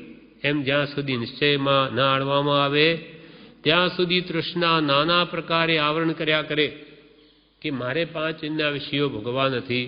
માનો કે આ ક્રોધમાન માયાલોભ ધીમ કષાયમાં તણાવવું નથી, દુનિયામાં મોટું પંકાવવું નથી, તો મારે શું કરવું છે? એમ કે છે જો ભાવના નિશ્ચય ન કરે તો પછી તૃષ્ણા નાના પ્રકારે આવરણ કર્યા કરે. કપિલ કેવડીની જેમ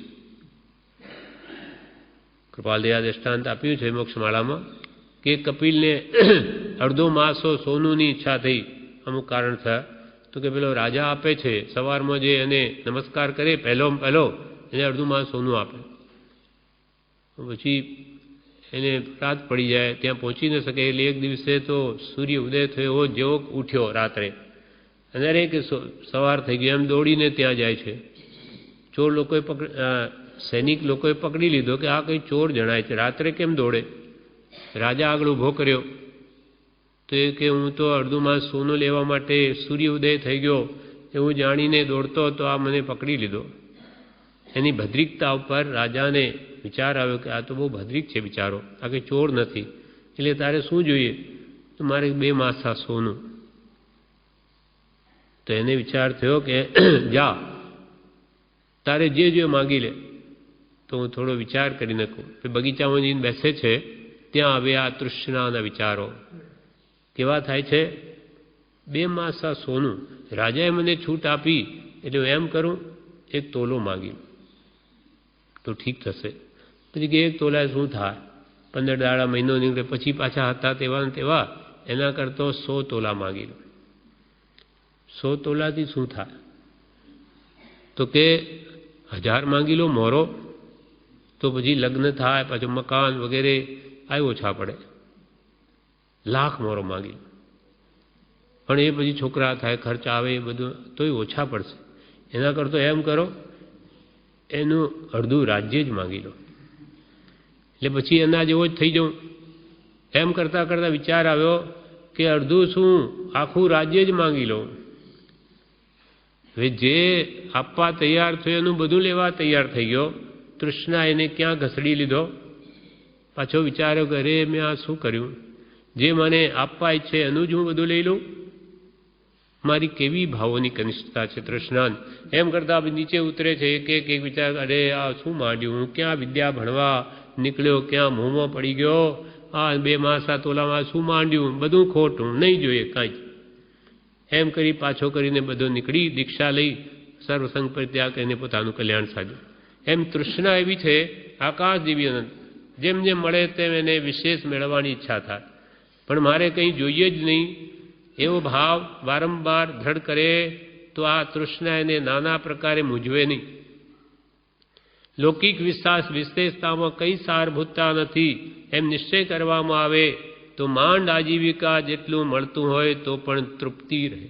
પુણ્યા શાવકની જેમ 2 આના રોજ કમાવે કે બસ ધંધો બંધ, પુણ્યો કાઢે, પછી શું કાલની વાત કાલે, સામાયિક ભક્તિ આદિમાં લીન રહે. અને આપણા જેવાને લાખો કરોડો થઈ જાય તોય હજુ જાણે જોઈએ, કોણ જાણે કેવો સમય આવશે. વ્યાજ ઘટી ગયા, કાલે ઉઠીને કંઈ ઉપાધિ આવી પડે એટલે બધું જ જોઈએ. ધન જોઈએ, રોકડ જોઈએ, બેંકમાં જોઈએ, મકાને જોઈએ, દાગીનું જોઈએ, બધું જ જોઈએ. પણ એ કરશે શું? પણ એ જીવને આનું ભાન ન આવે એવી તૃષ્ણા એને મૂંઝવે છે. એમ પુણ્યા શ્રાવક જેવો પરમ સુખી, એટલે એની એક સામાયિક એટલું બધું પુણ્ય બાંધે સમતા ભાવે કે દેવલોક આખું આપી દે તો એક સામાયિકની કિંમત ન થાય. આખું રાજ્ય સૈનિકે આપી દે તો એની એક ઘડીની સામાયિક તું ન ખરીદી શકે. એટલું બધું એ પુણ્ય બાંધતો હતો. કેમ કે એનાસક્ત ભાવે નિશ્ચિંતપણે એકાગ્ર ચિત્તે ભગવાનની ભક્તિ કરતો હતો. એટલે માંડ માંડ આજીવિકા જેટલું મળતું હોય તો પણ તૃપ્તિ રહે. માંડ આજીવિકા જેટલું મળતું ન હોય તો પણ મુમુક્ષુ જીવે આર્ત ધ્યાન ઘણું કરીને થવા ન દે. જેમ સૌભાગભાઈને પહેલાં થતું કે મને આપો આપો, એમ કૃપાલીને કહે પછી વારંવાર કૃપાલદેવ એને કહે કે આવી તમે ઈચ્છા રાખશો ને તો તમને કંઈ આત્મલાભ નહીં થાય. ઘણી વાર વારંવાર કર્યા કરે. બરી અંતે સમજ્યા. પછી સૌભાગભાઈ લખે છે, હવે માંગી ખાઈને ગુજરાન ચલાવીશું પણ કદી ખેદ ન પામીએ ત્યારે કૃપાલ કે તમારા વચનોને નમસ્કાર છે. કેવો ભાવ તમને ઉપજો. કુટુંબ ઘણું, આજીવિકા પૂરી ચાલે નહીં, એટલે કોઈક એવી લબ્ધિ પ્રગટાવો તો આ બધું થઈ જાય, પછી આપણે સત્સંગ ભક્તિ જ કરીશું. તો કૃપાલ કે નહીં, એવી ઈચ્છા ભગવાન પ્રત્યે કદી કરવી નહીં. નિષ્કામ ભક્તિ કરવી અને તે પર અને આજીવિકામાં ત્રુટતું યથા ધર્મ ઉપાર્જન કરવાની મંદ કલ્પના કરે એ આદિ પ્રકારે વર્તતા તૃષ્ણાનો પરાભાવ ક્ષીણ થવા યોગી છે. આરંભ પરિગ્રહ પ્રત્યે જે તૃષ્ણા છે એને કિંચિત પણ વધવા ન દેવી. એને તો કે ઘટાડવામાં જ રહેવું. અને થોડીક આપીને એને સંતોષીશું તો ઈચ્છાઓ વધ્યા જ કરશે. એટલે કૃપાલ કે મનને કેમ જીતવું? તો કે જે ઈચ્છાઓ કરે તે ન આપવી, એટલે એની મેરે થાકે. જે બાળક કોઈ એક વસ્તુ માગે, હટ કરે, એ આપીએ તો બીજું લાવો. એમ મન પણ એવું છે કે જેમ જેમ માગો તેમ તો નવું નવું ઊભું થશે, અનેક ઈચ્છાઓ કરશે અને જીવને મૂંઝવશે. એટલે અહીંયા આપણને આ પાઠ પૂરો થયો. એમાં જ્ઞાનીઓ કહ્યું કે પરિગ્રહને સંકોચો. બાહ્ય પરિગ્રહ વડે જીવને મારાપણું થાય, એટલે બાહ્ય વસ્તુઓ પણ ઘટાડો, બહુ રાખોમાં મારાપણું ઘટાડો. અને અંતરંગ પરિગ્રહ જે ક્રોધ, માન, માયા, લોભ, હાસ્ય, રતિ, આરતી, ભય, શોક, જુગુપ્સા, એ શ્રીભેદ, પુરુષ, નપુંસક આદિ, એનો પણ મોહ મટાડો. ઘટાડો તો તમારો આત્મા પરમ શાંત સુખને અનુભવે અને અંતે મુક્તિને પામે. આ પ્રમાણે પરિગ્રહને સંકોચવો પાઠ પૂરો થયો. વિશેષ આગળનો પાઠ આવતીકાલ લઈશ.